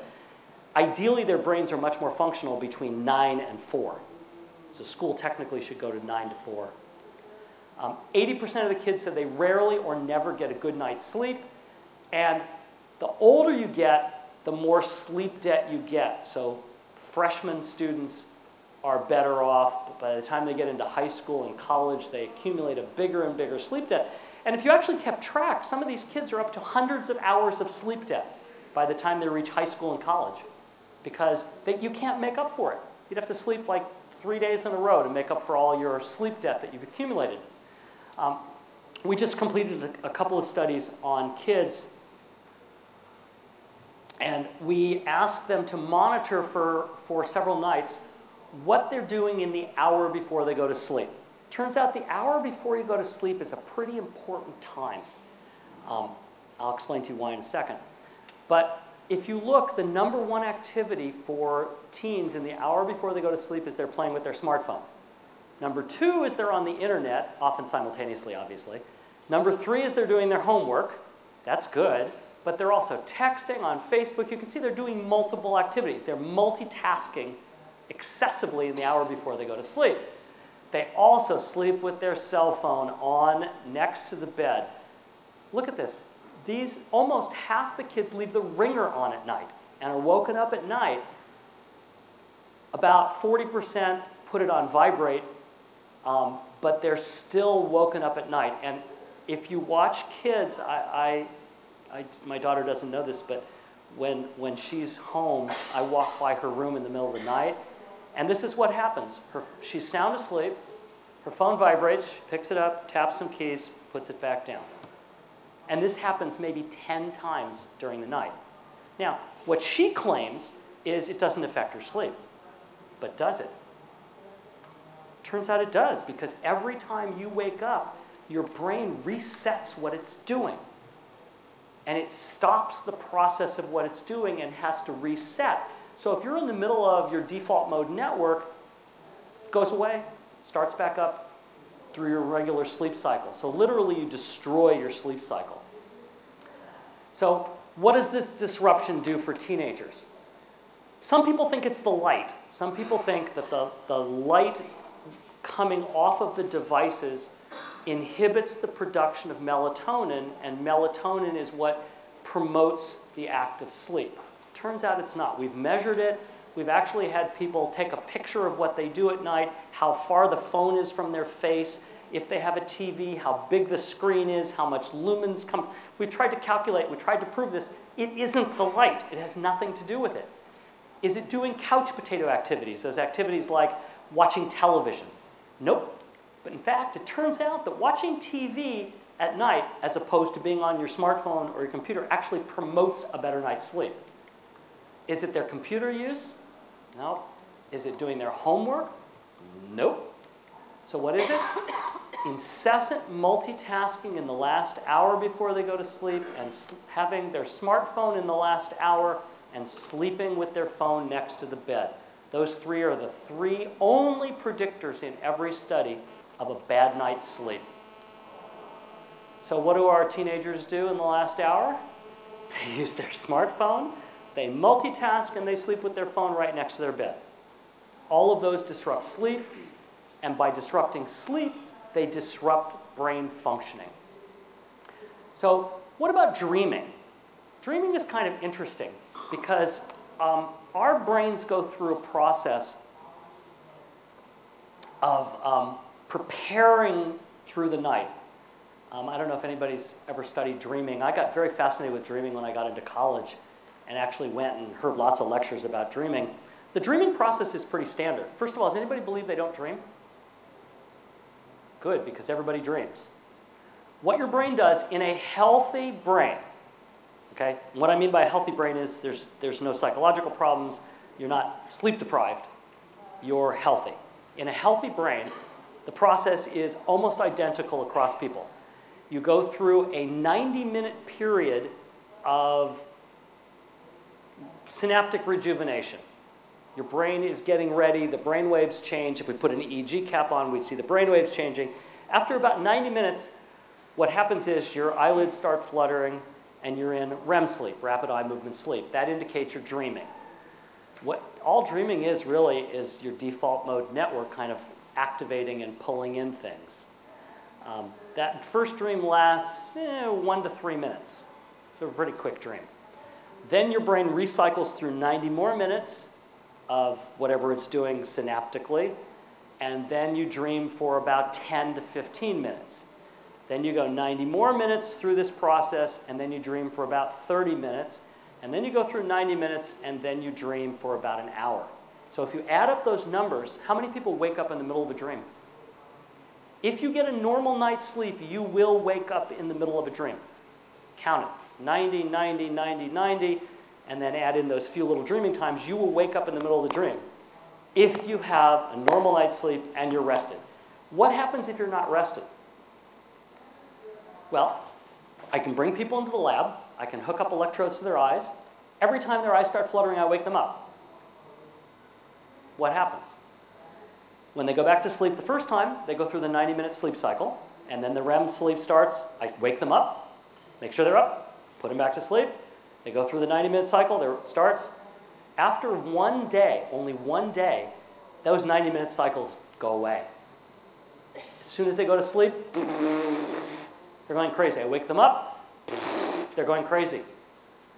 So dreaming is absolutely important functionally for something in the brain. We're starting to learn, and what we believe is it has to do with the default mode network.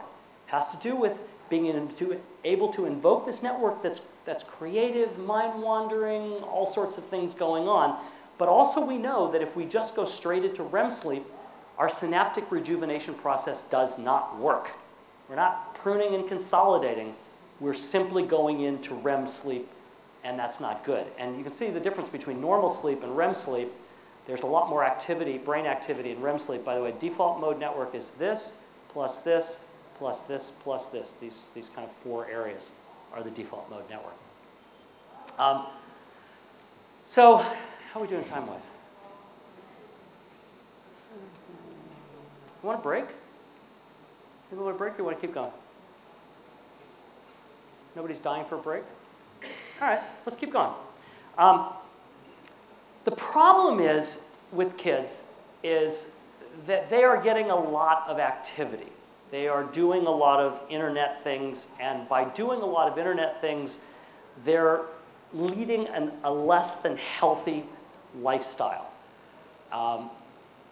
They say TV can ruin a kid's attention span. Nonsense, look at our Jimmy. He's got a great attention span. He's sitting and drooling at the television set. And these kids are talking about, I hate those bogus studies. They're so full of it. Violent TV and games linked to aggression, and then they beat the heck out of the thing. It's silly comics. Children and adults are having an issue with health. The statistics worldwide, 66% of adults are either overweight or obese by medical standards. For children, they don't call it obese, they call it at risk for becoming overweight. A third of children are at risk for becoming overweight, and what you can see on here, going from the 1960s up to the mid-2000s, is it has been gradually increasing. The thinking is that it turns out that it started to increase when technology started to become prominent in kids' lives. So one of the things talks about TV advertising. Kids from the age of 2 to 7 see 17 minutes per day of TV ads, 106 hours a year, and that translates to 4,400 food ads a year. Of those food ads, 72% of them are for garbage, junk food. So these kids are seeing ads all the time for junk food. And junk food does terrible things to our brain. It's terrible things to our brain. I'm not going to get into it, but it does. By the time they reach preteen, they're seeing 7,600 food ads per year. And by the time they reach teenagers, it's down to about 6,000 food ads per year. But they're constantly inundated by this. What I want to do is talk about the study. So we did a study in 2009. We interviewed just slightly more than 1,000 parents, and we asked them an entire battery of questions. It took about 2 hours. We asked them to tell us what they ate every single day. We asked them to tell us what their kids ate every single day. We asked them to tell us about how much they exercised, how much their kids exercised, what kind of exercise they did, what kind of food they ate, what kind of technology they used, and then the important thing is we asked them 4 aspects of health: physical health, psychological health, behavioral health, meaning are the kids well behaved, and attentional health. We used a measure of attention deficit hyperactivity disorder. All right, so we got kids ranging, parents of kids, and remember the parents are answering for the kids. So parents of kids from children to teenagers. And what we were interested in seeing is, does media predict poor health after you account for all other possible explanations? One possible set of explanations is the parents. Parents who are heavier, their kids are heavier. Parents who use a lot of media, their kids use a lot of media. So we got rid of all those explanations statistically. We also know that poor eating habits leads to poor health, so we got rid of those. We also know that lack of exercise leads to poor eating habits, so we got rid of those. So here's what we have. We had 3 groups. We're calling them sort of children, preteens, and teens, about 300 in each. And we looked at junk food consumption, how much junk food the kids ate and the parents ate, all those diet drinks, sugar drinks, candy, all sorts of things. And how much do they consume? Now, a little hard to read this chart, but white is the kids, 4 to 8. Gray is the 9 to 12-year-olds. Goldenrod, or whatever that color you used to call in schools, is 13 to 18 teenagers, and green are the parents. On the scale on the side is consumption from they never consume it up to once a day. So if you look at diet drinks, parents are consuming a lot of diet drinks. By the way, they're lying to us. We know that. They're lying. We know that. But they're all lying about the same. They're all underestimating what they do. But that's okay. We didn't mind that they were underestimating as long as they were all underestimating about the same amount, which it turns out they were. Notice sodas, huge consumption of sodas, huge consumption of junk food and sweets, huge consumption of fried foods, fast foods. They're telling us that they're eating these things and their kids are eating these things. So are the kids healthy? Well, our children, 66% were overweight or at risk for obesity. We got that from asking their height and their weight and calculating their BMI, their body mass index. For the preteens, 52% were overweight or at risk for obesity. For the teenagers, only 38%. The parents, 52% were overweight or obese. And again, by the way, we know they're lying because we asked their height and weight. We didn't measure them. We didn't weigh them. And you know, if somebody asked me my weight, I'd say 150. That's underestimating by quite a bit. So did the kids get enough exercise? This is the percentage of kids who exercise 1 hour per day or less outdoor play and exercise. So the young kids, 40%, 1 hour per day or less. The preteens, 1 hour per day or less. The teenagers, 1 hour per day or less. So then we asked how much media they're consuming. And these are the standard questions we always ask about media is how many hours a day are you online? How many hours a day do you use a computer but not being online? Sending email, chatting, telephone, text messaging, video games, listening to music, watching TV. And you can see that total media, not taking into consideration that a lot of these kids do all these things simultaneously, but total media increases from 5 hours for the little kids to 8 hours a day for the preteens to almost 15, 14.75 hours for the teens. And what increases when you get to that big increase is music, text messaging, telephoning, using the computer, being online. The little ones, basically, they're spending most of their time watching television. We also ask where they do these things, and it turns out they do them in techno cocoons. We ask about, again, children, preteens, green is teens. TV in the bedroom, half of the kids, their parents told us they have a TV in the bedroom. Half of them. So they're lying, we know that. Probably 3/4 of them have a TV in the bedroom. These are all little techno cocoons. They have their own personal cell phone, their smartphone that they're using, they have their own iPod that they're using, video game consoles in their bedroom, computer in their bedroom, so they're surrounded by technology all the time. And so basically what we've got is overweight or obese parents, we've got kids who are overweight or obese, and kids who are eating poorly. Kids who are spending very little time exercising, they're spending hours and hours per day gobbling media, more as they get older, and they're living in techno cocoons. So what we measured was a concept called ill-being, which is a combination of physical health, sick days, sleep habits, physical problems, headaches, stomach aches. We asked the parents, how often do your kids have stomach aches, headaches, things like that. Behavior problems, if they have difficulty making or keeping friends, antisocial behavior, anger at school, outbursts.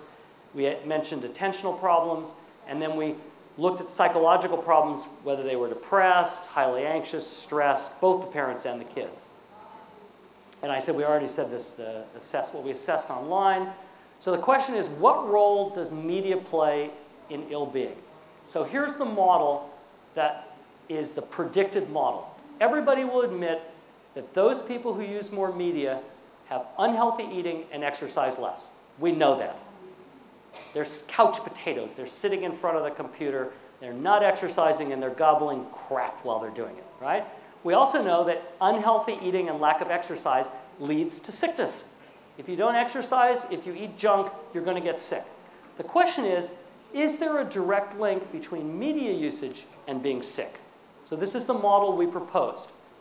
We said, okay, first of all, we know that childhood demographics and parent demographics lead to media use. We know that media use leads to lack of exercise and unhealthy eating. We know that both of those lead to poor health. That's fine, we understand that. Our question is, after you account for all this, fancy statistical models, after you account for all this, is this link still there? Meaning, does using media lead directly to poor health? And more importantly, it's not just using media, but what kind of media? Is there a culprit there? Is it television? It's a little before smartphones, by the way, so we weren't able to measure much smartphone activity. But is it television? Is it video gaming? What is it that leads to poor health? So there's the model we tested, right? And we're asking, where does this fit here? Where does this model fit? So let me explain how to read this. All of these parent and child variables, the age of the parent, gender, how much education, their median income, so their poverty level or not, ethnicity, the age of the kid, the gender of the kid, how fat the parent is, they all lead to media usage, we know that. And media usage does lead to unhealthy eating and exercise, and that leads to being sick. But for the little kids, the only thing that predicted bad health, this is ill-being, which is a total measure of bad health. This is psychological problems, behavioral problems, attentional problems, physical problems. Every single thing, the total amount of media, the more media these little kids consumed led to poorer health, poorer psychological health, poorer behavioral health, poorer attentional health, poorer physical health. And interestingly enough, the kids who watch more TV had more physical problems also. Not surprising because they're sitting in front of the TV set. But we've already factored out the exercise part. It's already gone. What about preteens?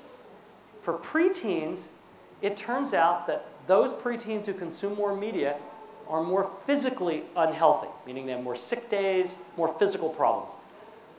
Doesn't have to do with being online, but it has to do with playing video games. For the preteens, the more video games they play, the more unhealthy they are in general, The more attentional problems they have, interesting, they can't attend in class because they're playing video games. Go back to those brain scans of the video gamers, we know what happens. And they have more physical health. More physical health problems. Now, what do you think about teenagers? What's your guess for teenagers?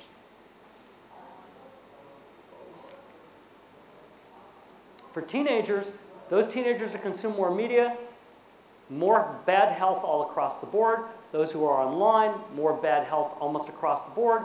More who play video games, more bad health across the board. More who watch TV, more bad health in general. And all of these individual activities, the more they use it, the more bad health they have.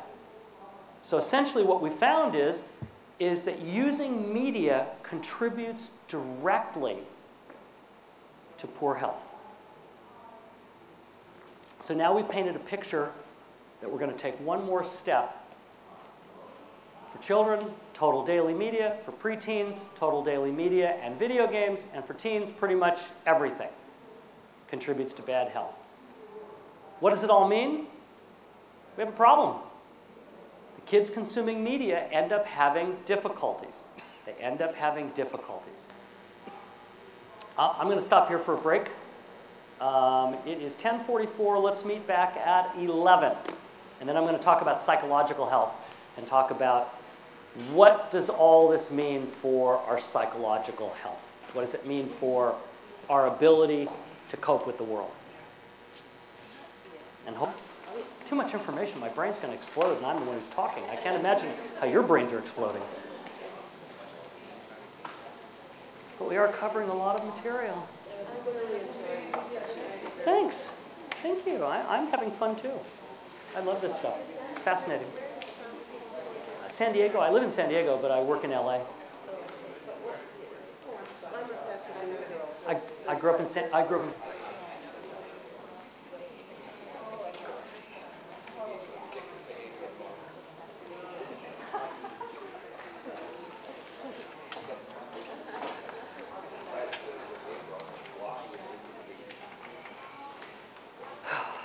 How do you guys sit through 7 hours of this?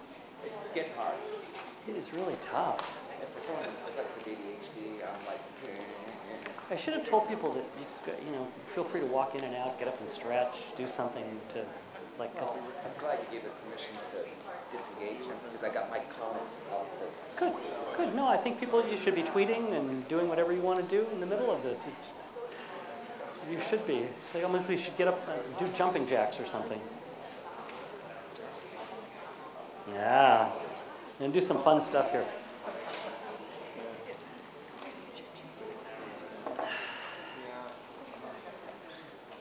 I wonder if you guys are so orderly because you boredom threshold for sitting and listening. Although I do have to say, I sat through Adam's talk yesterday and I was so fascinated I didn't even feel bored. Didn't want to break, didn't want to do anything. It was like, wow, this stuff is amazing. You know what I've been thinking is maybe what the content that I use is irrelevant because I don't have a chance to go through this yet, unless we have time at the end. But what I've given you are some screening instruments for your perusal. The first one is called the Frequency of Checking Technology Scale. You can use it for any time you want. It's something we use in all of our research. We do with kids, adults, and what I've given you is the scale itself, and then at the bottom, the percentage of people of each of the 4 generations that we study and how they answer. So you can compare yourself, you can compare kids, whatever. I just wanted to give you this as your benefit. Then second, and I'm going to talk about this, I'm going to talk about all of these, the results, but we're not going to do them. It's called the Anxiety About Checking Technology Scale, which again, I've given you the same thing. It's the scale, and it's the percentage of people from different generations. If you don't know the generations, baby boomers are born between 46 and 64. Gen Xers are born between 65 and 79. Net Geners born in the 80s, and iGeners born in the 90s. Those are very rough breakdowns, but so baby boomers 46 to 64, Gen X 65 to 79, Net Geners in the 80s, and iGeners in the 90s.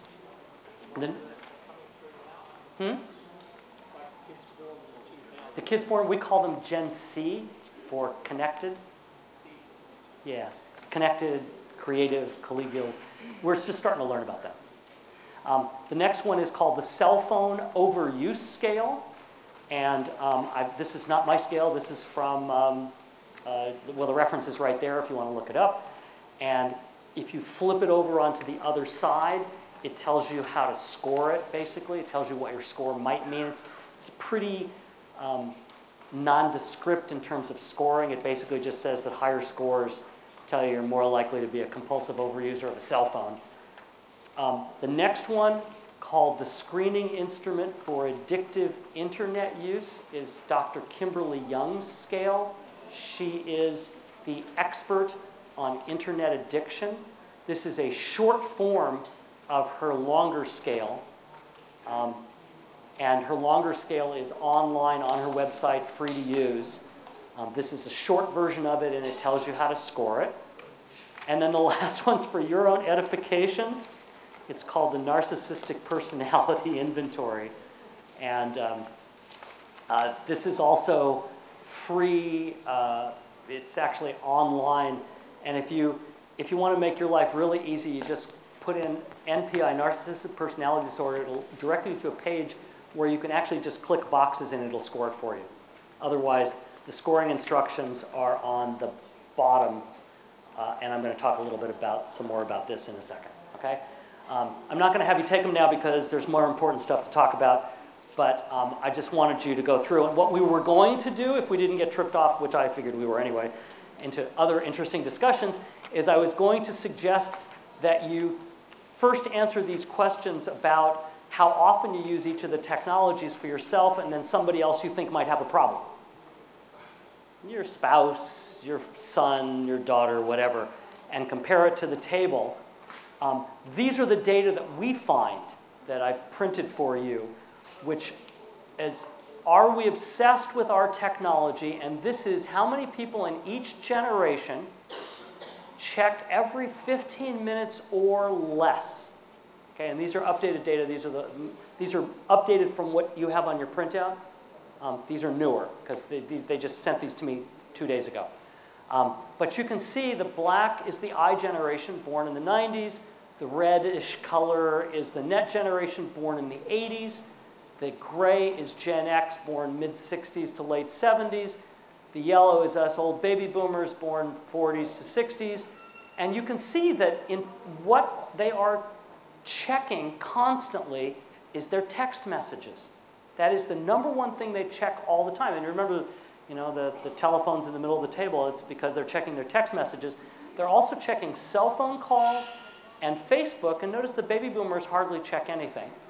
And most of them are not really into checking their email at all, except a little bit for the net generation. They grew up with email as one of their primary communications. The next one, these are the actual data. Sorry, these are the same data. The next one is the anxiety. We ask on all of our studies now, how anxious do you get when you can't check in as often as you'd like? And again, what I'd like you to do is when you take it and answer the questions for somebody you think has a problem and yourself and see if you have a problem. And these are the data that are on your sheet. But again, it's visually you can see that the younger generations get highly anxious if they can't check their texts, their cell phone calls, a little less for Facebook, and us baby boomers, the only thing we get anxious about is not checking our voicemail. Why is that? Because mostly the baby boomers, their voicemail is business-oriented voicemail, and they need to check in all the time. That's the only thing that we've ever found that baby boomers get anxious about. So let me describe a brand new study. This is brand new. It's not published. We've not written it up yet. But let me try to describe this study to you. We took 163 college students. We did this several times, so there were smaller groups. There were about 40 in each group. We brought them into a general room like this. Actually, the room was set up just like this. The average age is 24, so it's a little bit older for college students. My school, the average age is a little higher because they're older students. They were in there for 75 minutes. Half of them, as they came in, we took their cell phone away. Half of them, we let them have their cell phone with them. However, for 75 minutes, they were told they could do nothing. They could not check their cell phone. They could not read a book. Actually, the cover story was, you just have to wait until we're ready for the study. And then every 15 minutes, oh, they weren't allowed to talk. Anybody who talked at all was thrown out. We made them leave. So every 15 to 20 minutes, actually at the 20-minute mark, the 40-minute mark, and the 60-minute mark, we measured their anxiety level. It's a measure called the State Anxiety Inventory. We measured their anxiety level. So here's what happened. So this is 20 minutes in, 40 minutes in, 60 minutes in. This is the group that was allowed to keep their smartphones, but remember, they weren't allowed to look at them, do anything with them. They just had them in their pockets or their purses. Notice that over time, they do get more anxious, right? But look what happened when the people we took their smartphones away. They got highly anxious over time, way much more anxiety. And it turns out that the big difference here is all statistically significant. But it's right here that's the big difference between the first measurement and the second measurement. So they start off by getting highly anxious. Fascinating study. Who got the most anxious?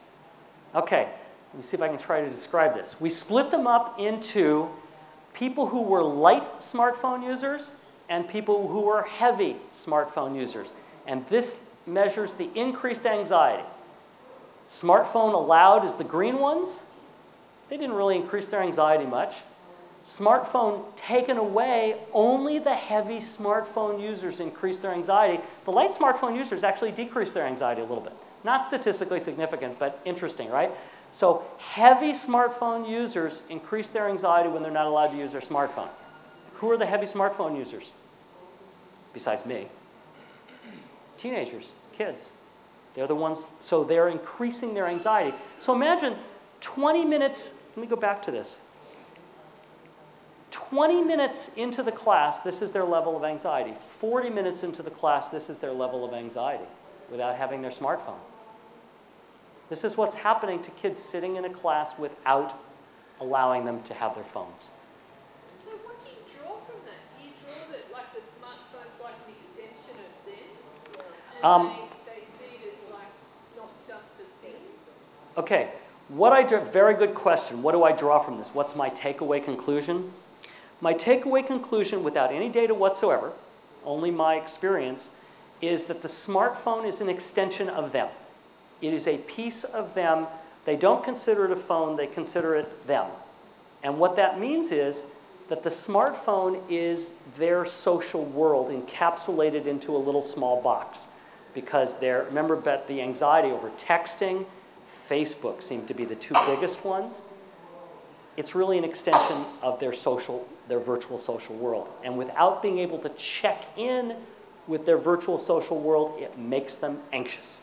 Of course, next we need to scan their brains and see if they are anxious, but we know they are. So here's the study that I'm most proud of everything I've ever done in my entire 30-some-odd year career. We were interested in looking at whether technology use predicted symptoms of psychiatric disorders. There is the Diagnostic Manual for Psychiatric Disorders, the DSM-4-TR, and it breaks disorders into two groupings. One are mood disorders like depression, ADHD, schizophrenia, and the other, axis 2, are personality disorders like antisocial personality disorder, narcissism, and OCD. What we did is we administered a measure called the Milan Clinical Multi-Axis Inventory excuse me, to a little over 1,000 adults. It was all done online on anonymous surveys. We didn't know who they were. They knew we didn't know who they were. It was all done electronically. They could do it wherever they wanted, at any time they wanted. And we looked at 3 different ways of looking at this. One, which you now have the measure, anxiety about not checking in. How did that impact their symptoms of a disorder? Second one is attitudes toward general technology use. I'll show you that a little bit later, but that includes preference for multitasking. And then the third one was daily media usage, but we added in one more piece. We added in Facebook, because Facebook is so ubiquitous now, it seemed like that was something we needed to study. It turns out that when you take Facebook use, using Facebook is not one activity. It's actually 3 different things that you do with Facebook. One is you use it a lot of time, and it's sort of general use. Most of us use it that way. We click on, we read, I don't know, how many people have Facebook? Okay. I need it to keep up with my kids. But general Facebook, like I log on and I'll just read a bunch of stuff. That's just general Facebook use. Second one's called impression management. This is when you make comments or post pictures. You're managing how the world sees you. You're managing your impression. And then third one is friendship. Simply how many friends you have on Facebook. Okay, so we break Facebook use into these 3 categories. It's important you recognize that because they each have different impacts. All right, so here's some, these are the measures that I gave you. All right, take them when you want. And we did this. We don't have time to do this. Let's talk about narcissism. All right. Narcissism, according to the Diagnostic Statistical Manual, is composed of 5 or more of these 9 characteristics. Everybody knows a narcissist, right? You know narcissists, who they are. They're grandiose, they believe they're great, they think they're the most successful people in the world, they believe they're unique and special and everybody else doesn't get them. They need to feel entitled and admired. It's all about me, me, me, me, me. That's what narcissists are like. So I'm going to skip this because you're going to score it yourself. We are going to do this in here, but we don't have time. There has been a little bit of research on narcissism, and I don't know if you know any of these people, but the narcissism scale, in general, let me back up. In general, the average score is 15.3 on the narcissism scale. I encourage you to take the narcissism personality inventory yourself and see how you match up. Celebrities score slightly higher, 17, almost 18. Narcissists, you're considered a narcissist if you score 20 or more. That would be a narcissist. And there have been a little bit of research on famous people. Anybody know who Howard Stern is? A radio, they call him the shock jock of radio. He only scored a 15. That's below the 20. His sidekick, Robin Quivers, scored a 34. That's one of the highest narcissism scores anybody's ever seen. So she's obviously a clear narcissist. And Dr. Drew Pinsky, who's a famous physician who's on TV all the time, only scored a 16, below being a narcissist. But they did studies where they compared 200 celebrities to 200 MBA candidates, Masters in Business Administration, and the celebrities were more narcissistic, but the reality TV celebrities were the highest of all of them, all of those that are on reality TVs. Second was comedians, third was actors. Females tend to be higher narcissism than males. I encourage you to give this to your friends, just to see what they're like. Particularly give it to people you think are narcissists. I think you'll find it interesting. There have been studies, and particularly if you want to read about this, there's Jean Twenge is a psychologist at San Diego State University in California, and she has written a book called The Narcissism Epidemic. She's also written a book called The Me Generation. And she hasn't, but people have been tracking since 1979, having college students take the same measure I gave you, the NPI, the Narcissism Personality Inventory. And this is the trend. Notice, by the way, 20 would be up here. The average score has gone from 15.5 up to 17.5 between the 80s and the mid-2000s. So narcissism is on the rise. She calls it an epidemic. The average college student has increased 20%, and the number of people identified as narcissists has doubled. Where's this coming from? Well, her argument is it's coming from social media, because after all, what is social media? Me. Media starts with the word me. they did a really interesting study from the University of British Columbia. And I have to describe this to you because I think it's fascinating. They brought in groups of 4 to 6 students. And the goal was they were going to meet 7 different times for 20 minutes and just talk about topics. The very first day they took the NPI, the Narcissism Personality Inventory, and after the first and last session, they rated each other as to how nice they were, how much they liked them. After the first session, those who had a higher narcissism score were rated as the nicest people in the group. By the time they got to the 7th session, they were rated as the worst people in the group. So if you've ever met a narcissist, what's very interesting about narcissists is they're very likable for a while because they're very friendly. Why are they friendly? Because they want you to like them. They want you to admire them. They want you to think they're great. So in the first session, they're fantastic. Everybody loves them. They go, oh, this is the belle of the ball. They're fun. They're great. They're very interesting. By the time you get to the 7th session, it's like, oh, man, this dude's all about me, me, me, me, me. I don't like him at all. That's what a narcissist is. I've been married to 2 of them, so I can tell you. Raskin and Shaw did the very first study at UC Berkeley, and they asked people to come in and simply talk about any subject for 5 minutes.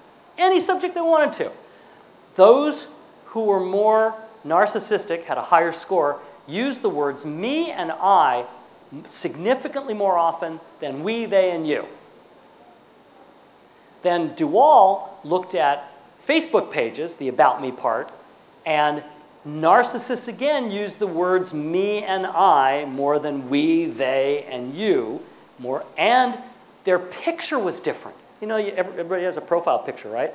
Narcissists have a profile picture, first of all, of only them, never of other people. We're finding changes in narcissism. Baffardi and Campbell's the one who works with Jean Twenge, found that narcissists make more posts on their Facebook wall. That's impression management. They have more Facebook friends, and they post more stuff about themselves. It's all about me. All the research shows that it's all about me. Another study showed that if you rate the attractiveness of the main photo, those who are narcissistic, their pictures are more attractive. They do not like pictures of them that are not attractive. In fact, narcissists, if narcissists are tagged in a picture and they don't think it's a really good picture of them, they'll make the person untag them because that's how important it is. Interestingly enough, this study was a doctoral dissertation. They found that people who were more narcissistic had more authoritarian parents. You know what authoritarian parent is? It's called the my way or the highway parenting. You do it my way or you're in trouble. There's no discussion. You do it my way. Narcissists tend to come from more authoritarian parenting style. Other social media gets studied a little bit, but not much. There's an interesting study of Twitter. They looked at thousands of tweets from a bunch of tweeters, and they found that they could break people up into 2 groups. They're called me-formers and informers. A me-former is writing tweets about me, me, me. An informer is writing tweets about something else, something somebody did, something that somebody else did. 80% of the tweets were me-formers. Twitter is a hotbed of narcissism. I'm going to skip this because I want to get to the data. We're starting to learn just a smidgen about the narcissistic brain. And these are studies that I cannot vouch for, so I'm only going to tell you that this is somewhat suggestive. That when you scan the brain of a narcissist just in a tube doing nothing, doing no task, they have more activity in an area called the medial prefrontal cortex, which shows thoughts about impulsiveness. So that's like right in here, right in the medial prefrontal cortex, right in the middle where those folds are. But there's also an area about the self in the prefrontal cortex, and they show a higher activation in that area. If you stimulate the medial prefrontal cortex, okay, and then you ask them, you give them random words that don't mean anything, Narcissists, let me back up because this study's a little more complicated. Narcissists, if you give narcissists a list of words that aren't real words, and you ask them how many of those words do they know, they will claim they know most of them, even if they're not real words. They will claim they know most of the words. However, if you stimulate the area that deals with impulsiveness, you can reduce that. It's called false claiming. You can actually reduce that by stimulating that area of the brain. So you can literally make narcissists less narcissistic as long as you stimulate the area of the brain that deals with impulsiveness. So now let me tell you about the study. This is back to the study.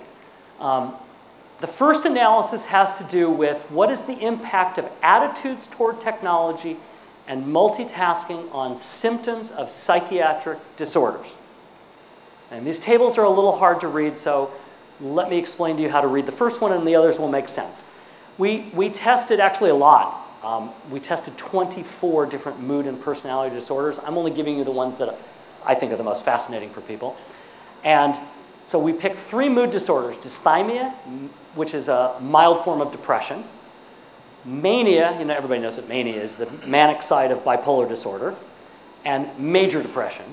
And then we looked at 6 different personality disorders: narcissism, obviously, histrionic personality disorder, the compulsive side of OCD, schizoid personality disorder, paranoid, and antisocial. I picked those because those, again, most fascinating ones.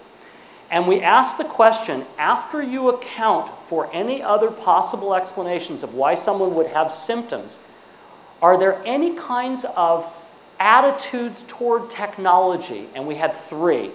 Technology is positive, technology is negative, I prefer to multitask. There were a couple others. One's called emotional support. I feel I can get emotional support online. And another was called technology is easy. I believe technology is an easy thing to use. But these are the major ones. So if you look, for example, the #1 predictor for dysthymia, for having more depression, is believing that technology is positive and technology is negative. It's like those 2 beliefs together make you depressed, I guess. Mania is predicted by technology being positive and preferring to multitask. So those people who prefer to multitask and love technology end up showing more symptoms of mania. And major depression is predicted by all 3 of them. Those people who believe technology is positive but also negative and multitask a lot or prefer to multitask a lot get more depressed. Narcissism is only predicted by multitasking. You'll see later that it's predicted by other things, but on attitudes, it's only predicted by multitasking. And you can see that multitasking preference predicts a lot of them. So those people who multitask tend to show more signs and symptoms of psychiatric disorders, both mood disorders and personality disorders. Now, let's look at anxiety. You have this scale with you. It's the anxiety about not checking in. How anxious do you feel if you can't check in with your technology often enough, as often as you'd like? So,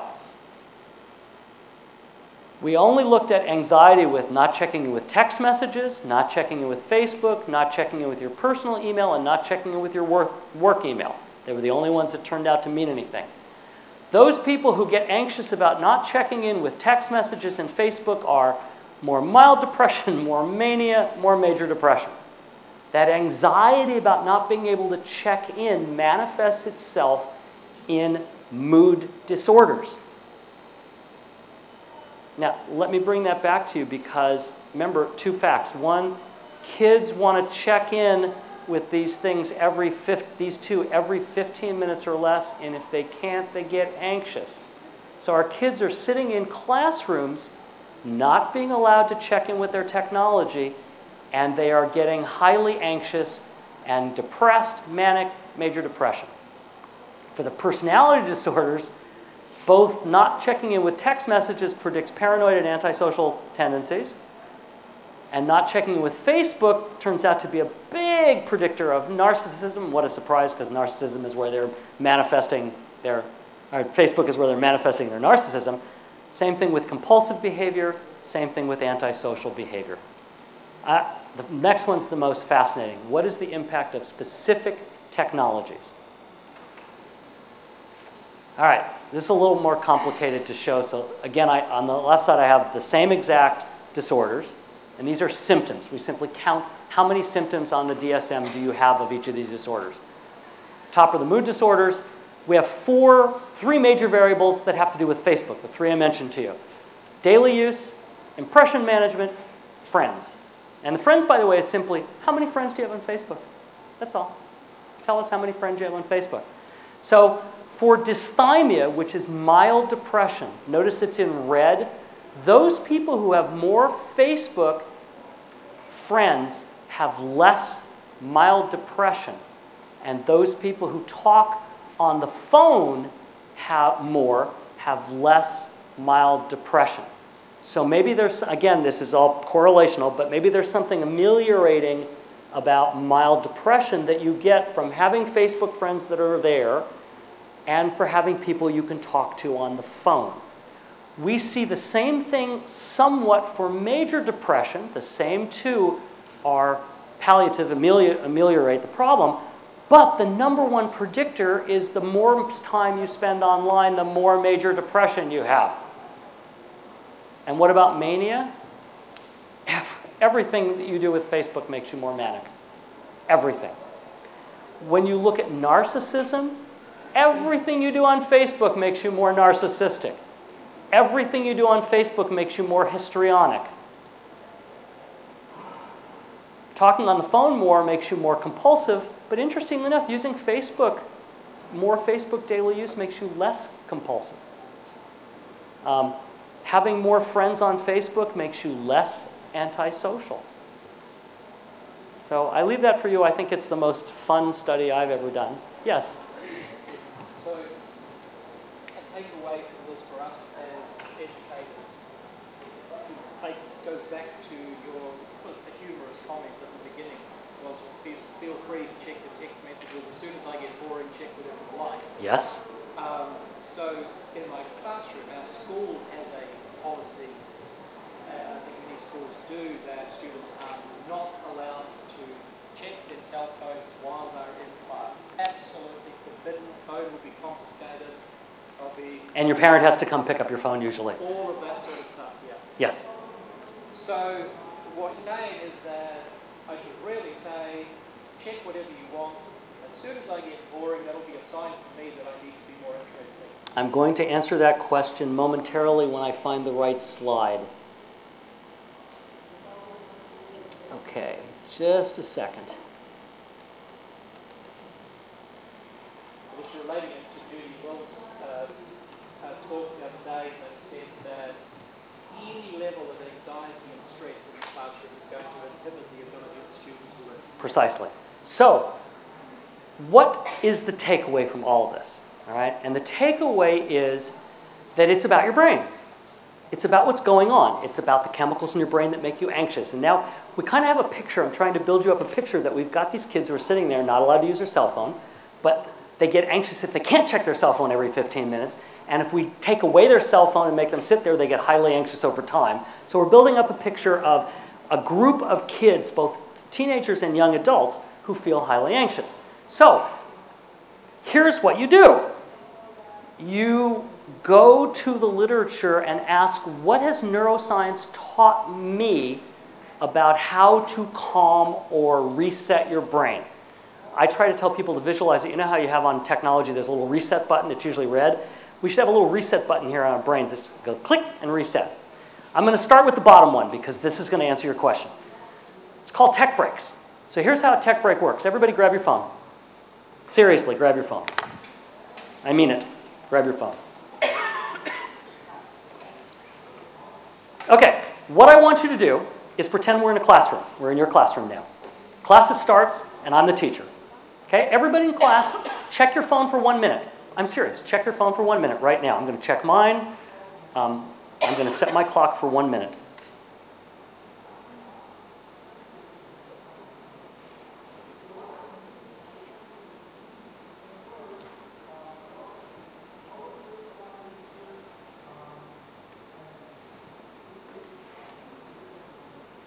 Ooh, I have lots of new Twitter followers.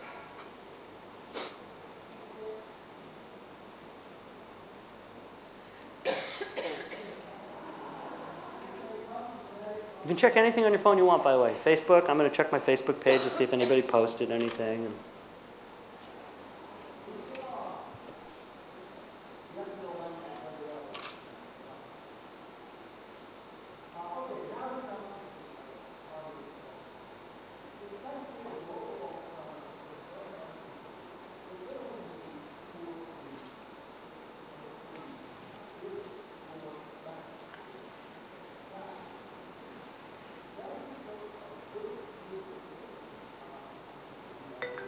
All right, your 1 minute is up.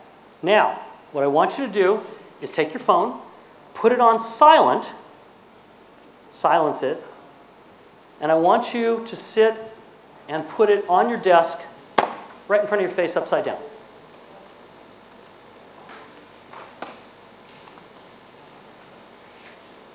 Now, you could do this with your phone, you could do it with your laptop, it doesn't really matter, works anyway. So now, what I'm going to tell you, you're my class. So what I'm going to tell you is we are using what's called a tech break. And you just had a tech break. We started class with 1 minute for you to use your phone or your laptop or whatever to do whatever you want technologically. And now I'm going to appoint you to set your phone for 15 minutes to ring. We're not going to really do this because we don't have that much time. But I'm going to set your phone for 15 minutes. When it rings, your job is to go, tech break! And everybody in class gets to turn their phone over and look for 1 minute. Then they have to put it down and another 15 minutes. And then you yell tech break, and then they pick up their phone for a minute, and they turn it upside down and check. Now, there's two important facts here. Number one fact is, why do I have the phone right in front of their face? Because you'd think that would be backwards, right? You'd think that they would be thinking about it there. The phone is a stimulus to reduce their anxiety. What the phone is saying to them is, don't get anxious. You will be able to check me in 15 minutes or less. So you don't have to release those chemicals in your brain of anxiety wondering when you're going to get to check in, because we know that if you can't check in every 15 minutes or less, you're going to get highly anxious. We know that. We're getting rid of that. We're saying you will be able to check in 15 minutes or less. You will be. So just knock off the anxiety. You don't need it. And in 15 minutes or less, you get to do it. So then what happens in the classroom is you do this for a week or two, and the kids get really used to it. They really enjoy it. You do it for a week or two, and then you say, okay, we're going to change the rules a little bit. Now, and I have teachers who do it all different ways. I let them pick their own. My choice is to say, now we're going to increase the tech break from a minute to a minute and a half, but we're going to increase the other part to 20 minutes. So you get a minute and a half tech break. By the way, did you notice how much you could do in a minute? You got a lot done in a minute, right? I mean, you can check your email, you can check your Facebook, you can check your text, you can check. A minute's a lot of time. We're going to increase it to a minute and a half and 20 minutes. And then we're going to increase it to 2 minutes and 30 minutes. What you end up with is a two-step process. One is they know they get to check in, and you teach them to increase the focus, decrease the anxiety for 30 minutes. And what you're literally letting them do is they check once at the beginning of class, once in the middle of class, and then class is done. The data are starting to trickle in. I have people all over the world doing this informally, mostly anecdotally. But every single person that's doing it says it works amazingly well. The kids don't lose focus. They gain attention. Yes? Does it matter when you put in the tech break in terms of where the lesson occurs? No, I have one. That's a good question, because I have one French teacher who does it based on her modules. She has like 14-minute modules and 18-minute modules, so she does it after each module. Yeah. And by the way, it doesn't seem to matter. I have one guy who told me that he starts his class with a 5-minute tech break, and then halfway through he gives them another 5-minute tech break, and that's his choice. Yes? Have you had any research on, or any data collected on, between the 12th and the 15th minute, the anxiety level raising with the anticipation of the time lapsing? No, but we're working on it. It's a, how can I say this? It's a work in progress. We are doing that to see, is the anxiety raising over time? My guess is the anxiety is constantly flat. Not like when that study where we didn't let them have their cell phones and they got crazy anxious. What we're starting to see is the anxiety stays at a very flat level. They're not anxious. Why are they not anxious? Because their brain is saying, I know I'll get to check. I don't need to get anxious. My teacher's going to let me check. The anxiety comes from not knowing when you can check. That's where it comes from. Yeah, I'm sorry, I'm going to walk over here for questions. I need to be close because I listened to too much rock and roll when I was a kid. Yes? But those kids are not born with this anxiety, and I would like to know where's the responsibility of the schools and kindergartens and parents to stop this and not only working on the symptoms later on. I don't think we can stop the train. It's left the station. You can't go backwards. These kids get cell phones at 5 years old. But we can do it better with the younger ones. Absolutely. With the older ones it's done. Absolutely. With the younger ones So, we can do different. exactly. So now I'm going to tell you how all of these other things that are on this screen can help you as a parent and a teacher start earlier and maybe have this happen less as they get older. Hopefully. Yes? Many schools, my experience with technology is that we are increasingly, like we have a policy at this school where, yeah, they can have a cell phone, but they must turn it off during the day. Because the idea is to sort of like remove this. And yet what I'm hearing from you is almost well, we need to let them have the phones and put them on the desk. And is that something, a message we can take back to our administrators and saying, this is the way we need to make a change? Yes, absolutely yes. And the reason is, again, combining everything that I've said today, what we know about the kids is they live virtually. They spend a lot of time on Facebook. They spend a lot of time texting. It's their social world. They get anxious if they can't check in. We know they check in on their own every 15 minutes or less, and our class periods are an hour. What are we doing to their brains? We know their brains are increasing anxiety over time. Put it all together. Why fight them? Why not meet them where we can train them to attend and focus? And my goal is to get them to focus for 30 minutes. Tech break, 30 minutes, tech break, 30 minutes. That's as far as any teacher's been able to get. One teacher tried to go tech break at the beginning, go the whole class, lost attention. Kids couldn't do it. Knowing they had a tech break 30 minutes in, perfect focus. Perfect focus. So we've got a little, what time is it? I don't know where my phone is. Misplaced my phone over here. Oh, we've got 15 minutes left, great. There are some kids in my classes who are very proudly non-technology users. Mm-hmm. I just realized that if I shut up for a minute in the middle of the class, I think everyone would be grateful. So having a break. Right, the break doesn't have to be a tech break. If the kids aren't technology, then the break could be, are they readers? It's like, yeah, most of these kids are readers. So open your book that you're reading and bring your science fiction book to class and you can read for a minute. Yeah. Doesn't have to be technology. It's the technology that makes most of the kids anxious. So what else calms brains? Nature calms brains. It's a theory. It's not really a theory. It's a fact. It's called attention restoration theory. It's a study done in Ann Arbor, Michigan. Ann Arbor, Michigan is the place where the University of Michigan is located. And the University of Michigan is located in an interesting area. It's located in an urban area with a lot of traffic around the campus, but part of the campus is wooded area. So they did a study where they took people, put them in an MRI tube, and then half of them walked to the side of campus that was the heavy urban area with a lot of traffic noise and stuff. The other half walked in the area that had trees and nature. 15 minutes later, they reconvened and they rescanned their brains. Which ones had the more calm brain? The ones who walked in nature. They actually redid the study, and instead of having them walk in nature, they had them look at a picture book of trees and nature. Same exact thing. Calm their brain. How long did it take? Turns out 10 or 15 minutes is sufficient to do that. 10 or 15 minutes, walk outside, look at trees, look at the sky, calms your brain. Rests your brain. So if you don't want to give kids tech breaks, send them outside to investigate leaves or something.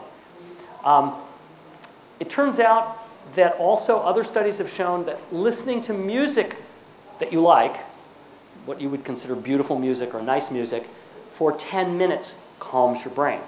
We can put you in an MRI tube, activate your brain, and then have you listen to calm music and watch your brain calm down. 10 minutes, that's all it takes. Looking at art works too, but it turns out the studies show that it has to be art that you like, that you think is beautiful, because if it's discordant kind of art, stuff that brings up harsh feelings, it actually overactivates your brain. Exercise works. If you have kids do jumping jacks for 5 minutes, calms their brain. Have them stand up and run around in a circle, calms their brain. 5 minutes, 10 minutes at the most. Laughter calms their brain. Taking a hot bath calms their brain. I don't recommend you let the students take hot baths, but a hot bath turns out to calm your brain. Laughing turns out to calm your brain. Talking to a friend calms your brain, but interestingly enough, only if it's a positive conversation. And they've actually varied the amount of positive statements to negative statements. It needs to be at least 3 times more positive statements to negative statements. So I always tell people, my joke is that I can't talk to my mother because she's very negative. And she will obviously harass me and ask me why I never call her. So I have to talk to a friend. And it doesn't matter, by the way, the studies show either way, talking on the phone, talking face-to-face, it doesn't seem to matter. Practicing a foreign language calms your brain. It activates a different part of your brain. It removes the anxiety chemicals from your brain, reabsorbs them, calms your brain. Playing a musical instrument calms your brain. So the takeaway from all of this is, as best we know, and again, this is from early neuroscience. We're not there yet.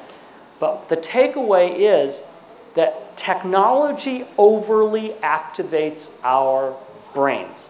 We know that. Overly activates our brains. We, meaning our students, are living in a world of intense technology that they check really often, and they get anxious if they can't check really often. So my recommendation is every hour to 2, one of these activities for 10 minutes. Now, tech breaks also fit in there. That's a little more often than every hour or 2. That's a different purpose. But every hour or 2, tech breaks. And I don't mean just for students. I mean for you too. I sit at the computer all day long. And my girlfriend rags on me. She says, you write about this stuff in the books. You sit at a computer 8 hours straight. Take a break. So I set an alarm for an hour. And every hour I make myself get up and do something here.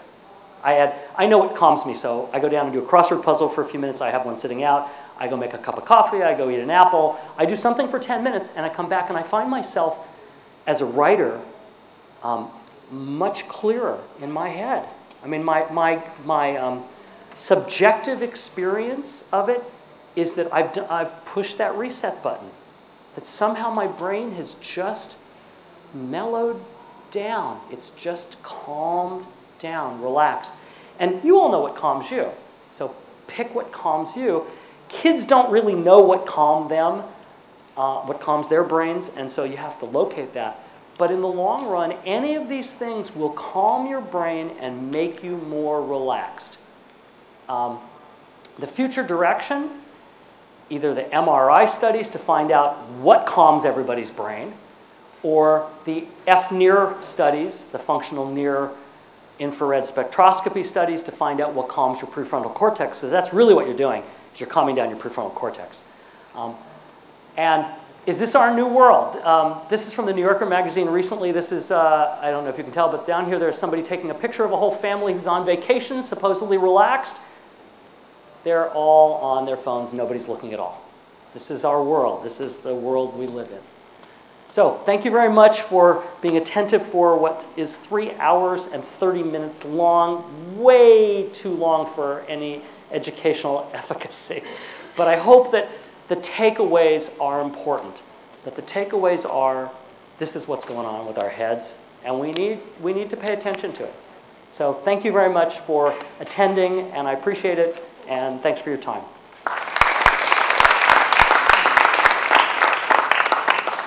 And now everybody take a tech break and check your phones.